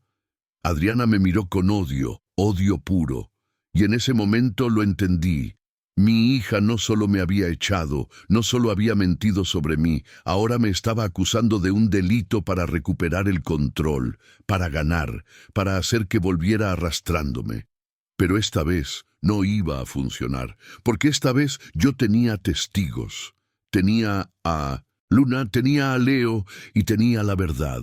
Y la verdad, por primera vez en mi vida, estaba de mi parte. Nos metieron en los coches patrulla, a mí en uno, a Luna en otro, a Adriana en un tercero. Leo pidió ir conmigo. El policía accedió. Durante el trayecto nadie habló. Miré por la ventana, vi pasar la ciudad y pensé, ¿cómo hemos llegado a esto? ¿Cómo puede una familia destruirse de una forma tan completa? Llegamos a la comisaría. Era un edificio viejo con paredes desconchadas y olor a humedad. Nos hicieron pasar. A mí me llevaron a una sala, a Luna a otra, a Adriana a otra. Entró un detective, un hombre de unos 50 años con la cara cansada y la corbata floja. «Señor Valdés, cuénteme qué ha pasado». Respiré hondo y se lo conté todo. Desde la cena, desde la frase, desde mi marcha, desde la llegada de Luna. El detective tomaba notas sin juzgar, sin interrumpir. Cuando terminé dijo, «¿Tiene testigos?» «Sí. Leo, Sara, la antigua empleada del hogar, Pablo, el conductor del autobús, Beatriz, la panadera». Asintió. «Los llamaremos. Mientras tanto, quédese aquí». Se fue. Me quedé solo en esa sala fría con una mesa metálica y 2 sillas. Las paredes eran grises, había una ventana pequeña con barrotes, y por primera vez me sentí como un criminal, como alguien que había hecho algo malo, pero no había hecho nada. Solo había protegido a mi nieta, solo había dicho la verdad, y por eso me estaban tratando como a un delincuente. Pasaron 2 horas, o quizá más, no lo sé. Perdí la noción del tiempo hasta que el detective volvió con un expediente. Se sentó frente a mí. «Señor Valdés, he hablado con la menor, con su amigo Leo, y he llamado a Sara Girón». Abrió el expediente. «Todos dicen lo mismo, que usted no secuestró a nadie, que la menor se fugó por voluntad propia, que hay indicios de maltrato emocional por parte de la madre». Sentí un alivio. «Entonces, ¿puedo irme?». Levantó una mano. «No tan rápido. También he hablado con su hija. Dice que usted está senil, que tiene problemas de memoria, que es un peligro para la menor. Apreté los puños. Eso es mentira. El detective me miró fijamente. Lo sé, porque también he revisado su historial médico. Con su permiso, he llamado a su anterior médico, el doctor Ramírez. Dice que usted está perfectamente lúcido, que no hay ningún signo de demencia ni de deterioro cognitivo. De hecho, me ha dicho que su hija canceló varias de sus citas sin justificación. Volví a respirar aliviado. Entonces, señor Valdés, no hay caso por secuestro, pero sí hay una menor que no quiere volver con su madre, y eso es un problema. Tragué saliva. ¿Qué va a pasar con Luna? El detective cerró el expediente. Eso lo decidirá un juez. Los citaremos a ambos a una audiencia. Mientras tanto, Luna puede quedarse con usted, pero bajo la supervisión de los servicios sociales. Servicios sociales, asintió. Una trabajadora social visitará el domicilio donde se aloja Luna, evaluará las condiciones y redactará un informe. El juez lo leerá y decidirá. Asentí. De acuerdo, haré lo que sea necesario. El detective se levantó. Puede irse, pero no abandone la ciudad y mantenga a Luna a salvo. Me levanté, salí de la sala, y allí estaba Luna, sentada en un banco con Leo a su lado. Cuando me vio, corrió hacia mí. Me abrazó. Abuelo, ¿qué han dicho? Que puedes quedarte conmigo por ahora. Lloró de alivio. Gracias, abuelo. Gracias. La abracé con fuerza y miré al final del pasillo. Adriana estaba allí, mirándome, con los ojos llenos de lágrimas, pero no de tristeza, de rabia, de derrota. Salimos de la comisaría. Era de noche. El aire estaba frío. Leo llamó a un taxi. Volvimos a La Esperanza en silencio. Cuando llegamos, Leo preparó té. Luna se sentó en el sofá. Yo me senté a su lado, y entonces, por primera vez en horas, respiré. Abuelo, ¿crees que el juez me dejará quedarme contigo? Preguntó Luna. La miré. No lo sé, mi amor, pero voy a luchar, voy a hacer todo lo que esté en mi mano para que así sea, asintió. Yo también voy a luchar. Leo se sentó con nosotros. Vais a estar bien. Yo me encargaré de ello. Y en ese momento, en esa casa humilde, con esa gente leal, sentí algo que no había sentido en años. Familia. Al día siguiente me levanté temprano. Tenía cosas que hacer, cosas que no podía aplazar. Fui al banco. Con la ayuda de Beatriz, que vino conmigo, conseguí transferir mi pensión a una cuenta nueva a mi nombre. Adriana ya no tendría acceso. El empleado del banco me miró con compasión. Señor Valdés, su hija intentó bloquear esta transferencia. Lo miré. ¿Cuándo? Ayer. Llamó diciendo que usted no estaba en sus cabales. Pero necesitamos una orden judicial para bloquear una cuenta, y ella no la tiene. Asentí. Gracias. Salí del banco sintiéndome más fuerte, más dueño de mi propia vida. Por primera vez en años, yo controlaba mi dinero. Yo controlaba mis decisiones. Esa tarde vino a visitarnos una enfermera del centro de salud del barrio. La había llamado Leo. Señor Valdés, me he enterado de lo que ha pasado. Asentí. Sí, ha sido complicado. Se sentó. Necesita un abogado, alguien que le represente en la audiencia. Conozco a uno, se llama Esteban Lorca. Es bueno y no cobra mucho. Se lo agradecí. Me dio el número. Llamé esa misma tarde. Esteban vino al día siguiente. Era un hombre de unos 60 años con gafas gruesas y un maletín viejo, pero hablaba con seguridad, con conocimiento. Señor Valdés, su caso es fuerte. Tiene testigos, tiene pruebas, y tiene a una menor que claramente no quiere volver con su madre. Podemos ganar esto. Sentí esperanza, esperanza real. Los días siguientes fueron intensos. Esteban tomó declaraciones. Declaró Sara, declaró Pablo, declaró Beatriz, incluso declaró Ignacio, el vecino exmilitar. Todos dijeron lo mismo. Adriana me había echado, me había humillado, y Luna se había fugado por voluntad propia. Mientras tanto, Luna y yo nos instalamos en casa de Leo. Ella dormía en el cuarto del fondo, yo en el sofá. Leo insistía en darme su cama, pero no acepté. «Estás enfermo, necesitas descansar». Él sonreía. «Y tú también, pero eres más terco que yo». Reíamos, y en medio del caos encontramos paz, pequeños momentos de paz que nos mantenían a flote. Luna empezó a ayudar a Beatriz en la panadería unas horas por la mañana. Beatriz le pagaba un poco, y Luna lo guardaba. «Para cuando tenga que ir a la universidad», decía. La miraba con orgullo, porque mi nieta era fuerte, era resiliente, era todo lo que su madre no era. Yo, por mi parte, empecé a dar clases como voluntario en el centro cívico, historia para la tercera edad. Amado, el vecino ciego que me presentó Leo, fue mi primer alumno. «Señor Valdés, yo quiero aprender. Aunque no vea, puedo escuchar». Y escuchaba con atención, con hambre de saber. Y yo sentí algo que no había sentido en años. Propósito. Todavía era útil, todavía importaba. Todavía podía darle algo al mundo. Martirio, la vecina cascarrabias, vino un día con táperes de comida. «Para usted y la niña. No los desperdicien». Luna le dio las gracias. «Gracias, señora Martirio». La mujer asintió, y antes de irse, me miró. «Ha vuelto a nacer, señor Valdés. Se le nota». Y se fue. Fulgencio vino otro día. «Señor Valdés, el sábado jugamos al dominó». «¿Se viene?» Asentí. «Allí estaré». Y fui, y jugué, y perdí, pero no importaba, porque estaba vivo, porque estaba rodeado de gente que me quería, porque por primera vez en años no era una carga, era el señor Valdés, el profesor, el amigo, el abuelo, y eso, esa simple afirmación de mi existencia, me devolvió las ganas de vivir, las ganas de luchar, las ganas de ganar.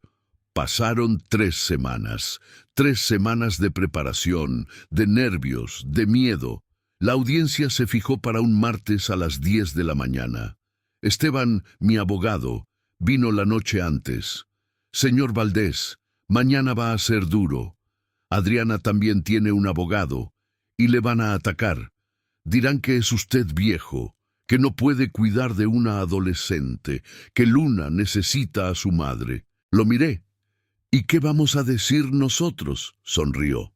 «La verdad, que Luna está mejor con usted, que tiene estabilidad, que tiene cariño y que su madre la maltrató». Asentí, pero el miedo seguía ahí, porque la verdad no siempre gana. A veces el sistema protege a quien no lo merece. No dormí esa noche. Me quedé despierto mirando el techo, pensando en todo lo que podía salir mal. ¿Y si el juez no me creía? ¿Y si decidía que Luna tenía que volver con Adriana? ¿Y si me quitaban a mi nieta? Luna tampoco durmió.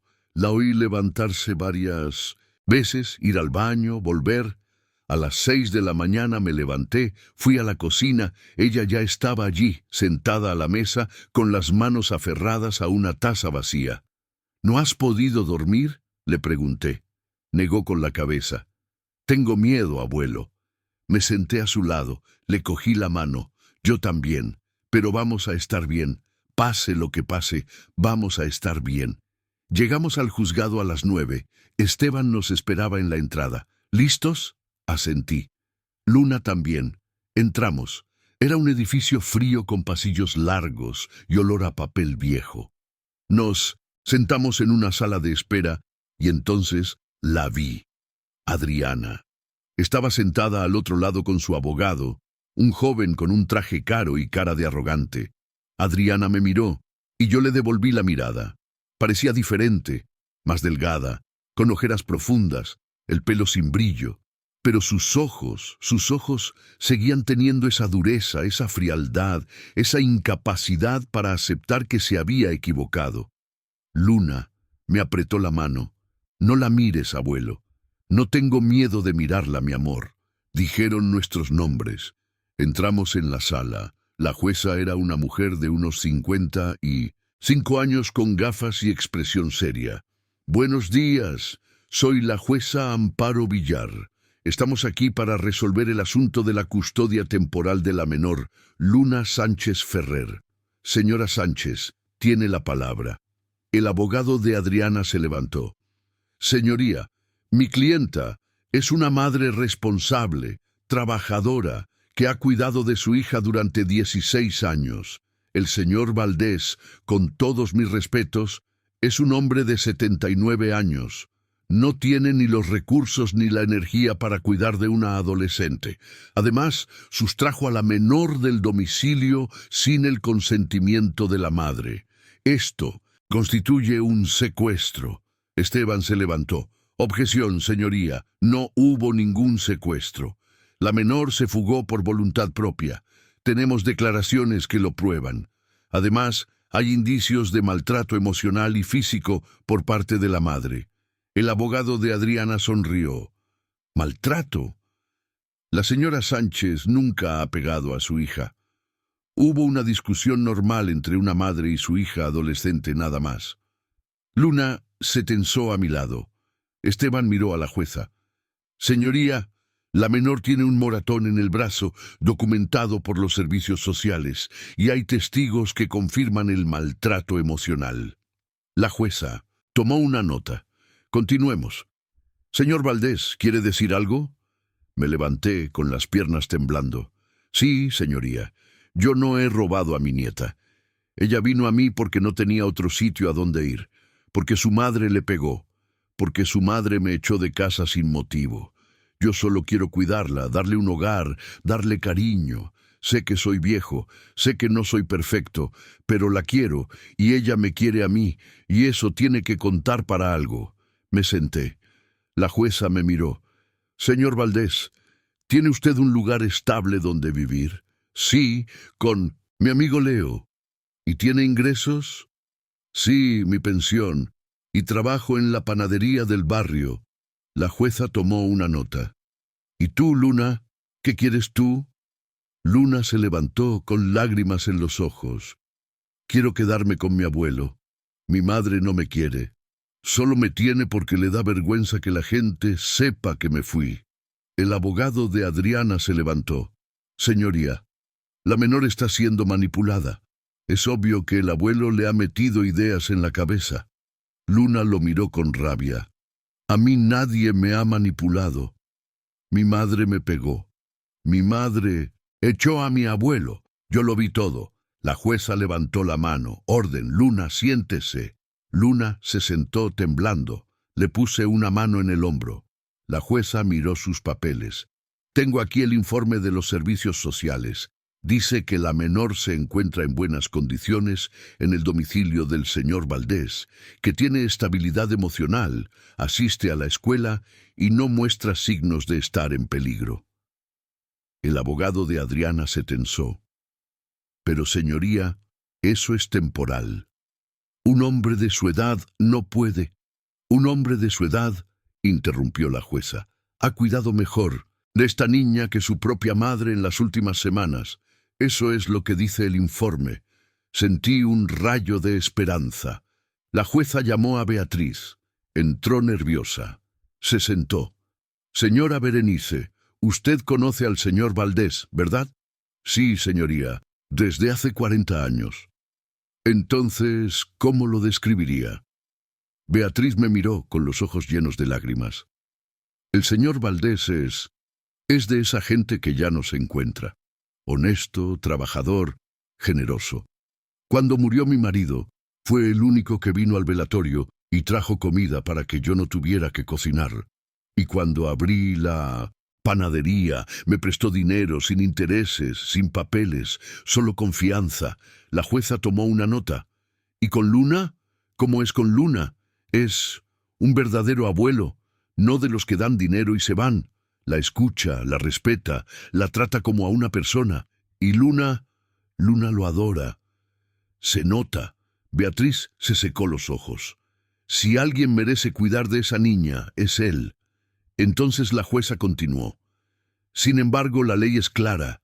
La custodia pertenece a los padres a menos que haya pruebas contundentes de maltrato grave. Y aquí, si bien hay maltrato emocional, no es suficiente para retirar la custodia de forma permanente. Sentí que se me arrancaba el corazón. Pero, señoría, levantó una mano. Déjeme terminar. Ordeno una evaluación psicológica de ambos, de la madre y del abuelo, y una evaluación de la menor. Esto llevará 2 meses. Mientras tanto, la custodia temporal se mantiene con el señor Valdés. Respiré aliviado, pero solo un poco, porque 2 meses no era para siempre. 2 meses era solo una tregua. El abogado de Adriana protestó. Señoría, esto es injusto. Mi clienta tiene derecho a ver a su hija. La jueza asintió, y lo tendrá. Ordeno visitas supervisadas, una vez por semana en un lugar neutral. Los servicios sociales coordinarán. Adriana se levantó. No, yo quiero a mi hija de vuelta. La jueza la miró con severidad. Señora Sánchez, su hija no quiere volver con usted, y tengo que tener en cuenta su opinión. Siéntese. Adriana se sentó con la cara roja, las manos apretadas, y yo lo supe. Esto no había terminado. Esto solo acababa de empezar. Salimos del juzgado. Luna me abrazó.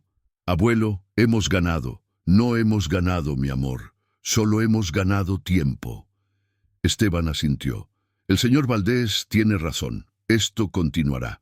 Adriana no. Se rendirá. Pero tenemos una ventaja. La verdad está de nuestro lado. Esa tarde, cuando volvimos a casa, Leo esperaba con café. ¿Cómo ha ido? Bien, más o menos. Se lo conté todo. Asintió. 2 meses es tiempo suficiente para prepararse, para reunir más pruebas, para demostrar que Luna está mejor aquí. Y así, esa noche, mientras Luna dormía, yo me quedé despierto, pensando, planeando, porque sabía que la siguiente audiencia sería la definitiva y no podía perderla. No iba a perder a Luna, no después de todo lo que habíamos pasado. Durante las semanas siguientes ocurrió algo inesperado. Adriana empezó a venir a las visitas supervisadas, pero no para ver a Luna, sino para atacarme.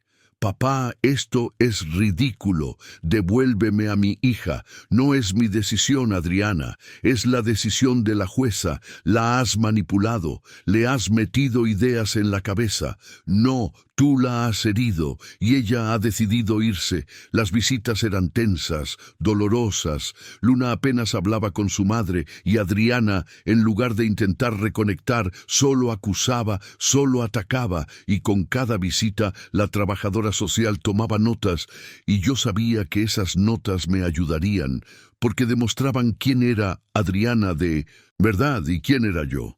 Y al final, cuando llegara la audiencia definitiva, la verdad hablaría más fuerte que las mentiras.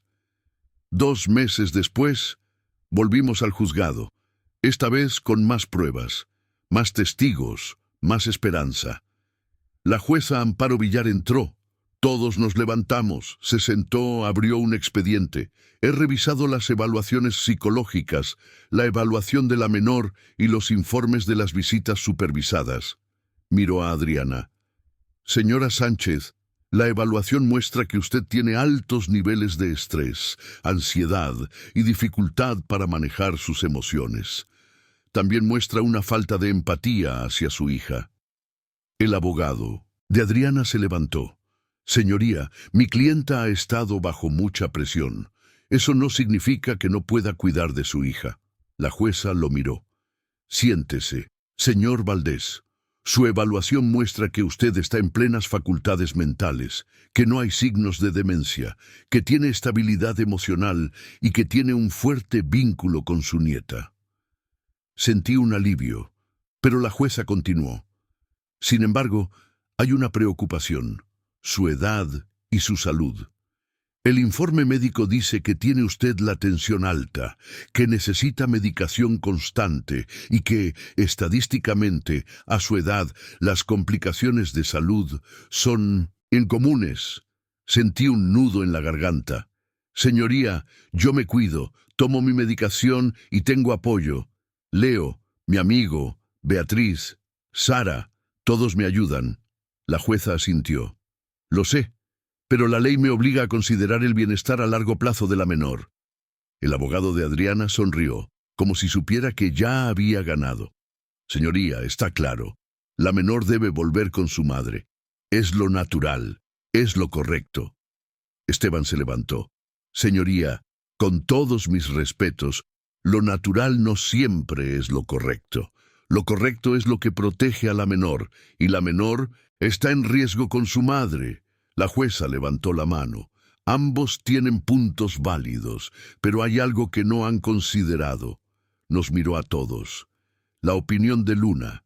Se giró hacia mi nieta. Luna, tienes 16 años. Tienes edad suficiente para que tu opinión tenga peso legal. ¿Qué quieres tú? Luna se levantó, con las piernas temblando, pero su voz era firme. Quiero quedarme con mi abuelo. Sé que es mayor. Sé que puede enfermar, pero me cuida, me escucha, me respeta. Mi madre solo me ve como una carga, como algo que tiene que soportar. No quiero vivir así. Prefiero estar con alguien que me quiera de verdad, aunque sea por poco tiempo, que con alguien que me tiene solo por obligación. Sus palabras resonaron en la sala. La jueza tomó una nota. Adriana se levantó. Luna, eso no es verdad. Yo te quiero. Luna la miró con lágrimas en los ojos. No, mamá, no me quieres y ya no te necesito. Adriana se puso pálida. Se sentó como si la hubieran golpeado. La jueza cerró el expediente. He tomado una decisión. Pero antes, quiero decir algo. Nos miró a todos. Este caso me ha hecho reflexionar sobre lo que significa ser una familia, sobre lo que significa cuidar y sobre lo que significa querer. Hizo una pausa. La señora Sánchez tiene un derecho legal sobre su hija. Eso es indiscutible. Pero un derecho legal no siempre se alinea con el bienestar emocional. Sentí que el corazón me latía con fuerza. He decidido otorgar la custodia legal al señor Arturo Sánchez Valdés, con supervisión de los servicios sociales cada 3 meses. La señora Sánchez tendrá derecho de visita, pero solo si la menor está de acuerdo. Sentí como si el mundo se hubiera detenido. ¿Había oído bien? Luna me agarró del brazo. «Abuelo, hemos ganado». La jueza continuó. Sin embargo, dada la edad del señor Valdés, ordeno que se nombre a un tutor subsidiario, alguien que pueda hacerse cargo de Luna en caso de que el señor Valdés ya no pueda. ¿Hay alguien? Esteban se levantó. Señoría, Sara Girón, la antigua empleada del hogar del señor Valdés, ha expresado su voluntad de ser la tutora subsidiaria. La jueza asintió. Perfecto. Que la contacten para los trámites legales. Dio un golpe con el mazo. Se levanta la sesión. Y en ese momento, todo explotó. Luna lloró. Yo lloré. Esteban sonrió y Adriana. Adriana se levantó y salió sin decir una palabra, sin mirar atrás. Salimos del juzgado. El sol brillaba. El aire era fresco. Y sentí algo que no había sentido en años. Victoria. No una victoria sobre Adriana, sino una victoria sobre el miedo, sobre la soledad, sobre el sentimiento de que no valía nada. Luna me abrazó. Gracias, abuelo. Gracias por luchar por mí. La abracé con fuerza. Siempre lucharé por ti, mi amor. Siempre. Esteban nos felicitó. Señor Valdés ha hecho historia. No muchos abuelos ganan casos como este. Sonreí. Yo no he ganado. Ha ganado la verdad. Y volvimos a casa, a la esperanza, a ese barrio viejo donde yo había vuelto a nacer. 6 meses después, la vida se asentó. Luna se cambió de instituto. Ahora iba a uno cerca de la esperanza. Hizo amigos, reía más, dormía mejor. Leo seguía luchando contra su cáncer. Unos días estaba mejor, otros peor, pero siempre sonreía. Arturo, si me muero mañana, me moriré feliz, porque te tengo aquí, y eso es más de lo que nunca esperé. Yo también sonreía, porque sabía que era verdad. Fulgencio nos seguía invitando a jugar al dominó. Señor Valdés, ya me ha ganado 3 veces. Usted tiene que estar haciendo trampas. Reía. No hago trampas. Es que soy bueno. Beatriz me seguía dando trabajo en la panadería. Señor Valdés, mañana necesito ayuda con el inventario. Allí estaré, Beatriz. Martirio seguía trayendo táperes de comida. Para usted, para la niña y para Leo. No los desperdicien. Amado, el vecino ciego, seguía viniendo a mis clases de historia. Señor Valdés, cuénteme la Revolución Mexicana. Y yo la contaba con pasión, con vida, porque enseñar me hacía sentir útil, me hacía sentir vivo. Irene nos visitaba cada mes, traía comida, remedios, cariño. Hermano, qué feliz me hace verte así. Y yo también era feliz, porque por primera vez en años no era una carga. Era necesitado, importaba, y eso lo cambiaba todo. Una tarde estaba sentado en el porche. Luna trajo café. Abuelo, ¿en qué piensas? La miré. En tu abuela, en lo que me dijo en su diario. El amor no es la sangre, es una elección. Luna sonrió. Tenía razón. Asentí. Sí, he tardado 79 años en entenderlo, pero ahora lo entiendo. Leo salió con el periódico, se sentó a mi lado. ¿De qué habláis? ¿De amor, de familia, de elecciones? Sonrió. Buenas conversaciones. Beatriz pasó por la calle. Señor Valdés, mañana a las 7, levanté la mano. Allí estaré. Y en ese momento, mirando a Luna, a Leo, a Beatriz, a este barrio que me había acogido con los brazos abiertos, entendí algo. Había ganado. No contra Adriana, sino contra el abandono, contra la soledad, contra la idea de que envejecer significaba desaparecer. Y si tú, que estás escuchando mi historia, alguna vez te has sentido desechable, si alguna vez te han dicho que eras una carga, si alguna vez te han rechazado los que decían quererte, quiero que sepas algo. No estás solo. Yo también lo pasé y sobreviví. No porque fuera fuerte, sino porque encontré a gente que me eligió, gente que me vio, gente que me quiso sin pedirme que me disculpara por existir. Y tú también puedes encontrar a esa gente, a esa familia elegida, a ese lugar donde importas. No te rindas, no te calles, no te dejes borrar. Porque vales. Aunque nadie te lo diga, aunque nadie te lo demuestre, vales. ¿Alguna vez te han rechazado quienes decían quererte? Cuéntamelo abajo. No estás solo. Si esta historia te ha llegado al corazón, déjame un me gusta y suscríbete. Cada día comparto historias que podrían ser la tuya. Gracias por llegar hasta aquí, de verdad. Nos vemos en la próxima historia. M.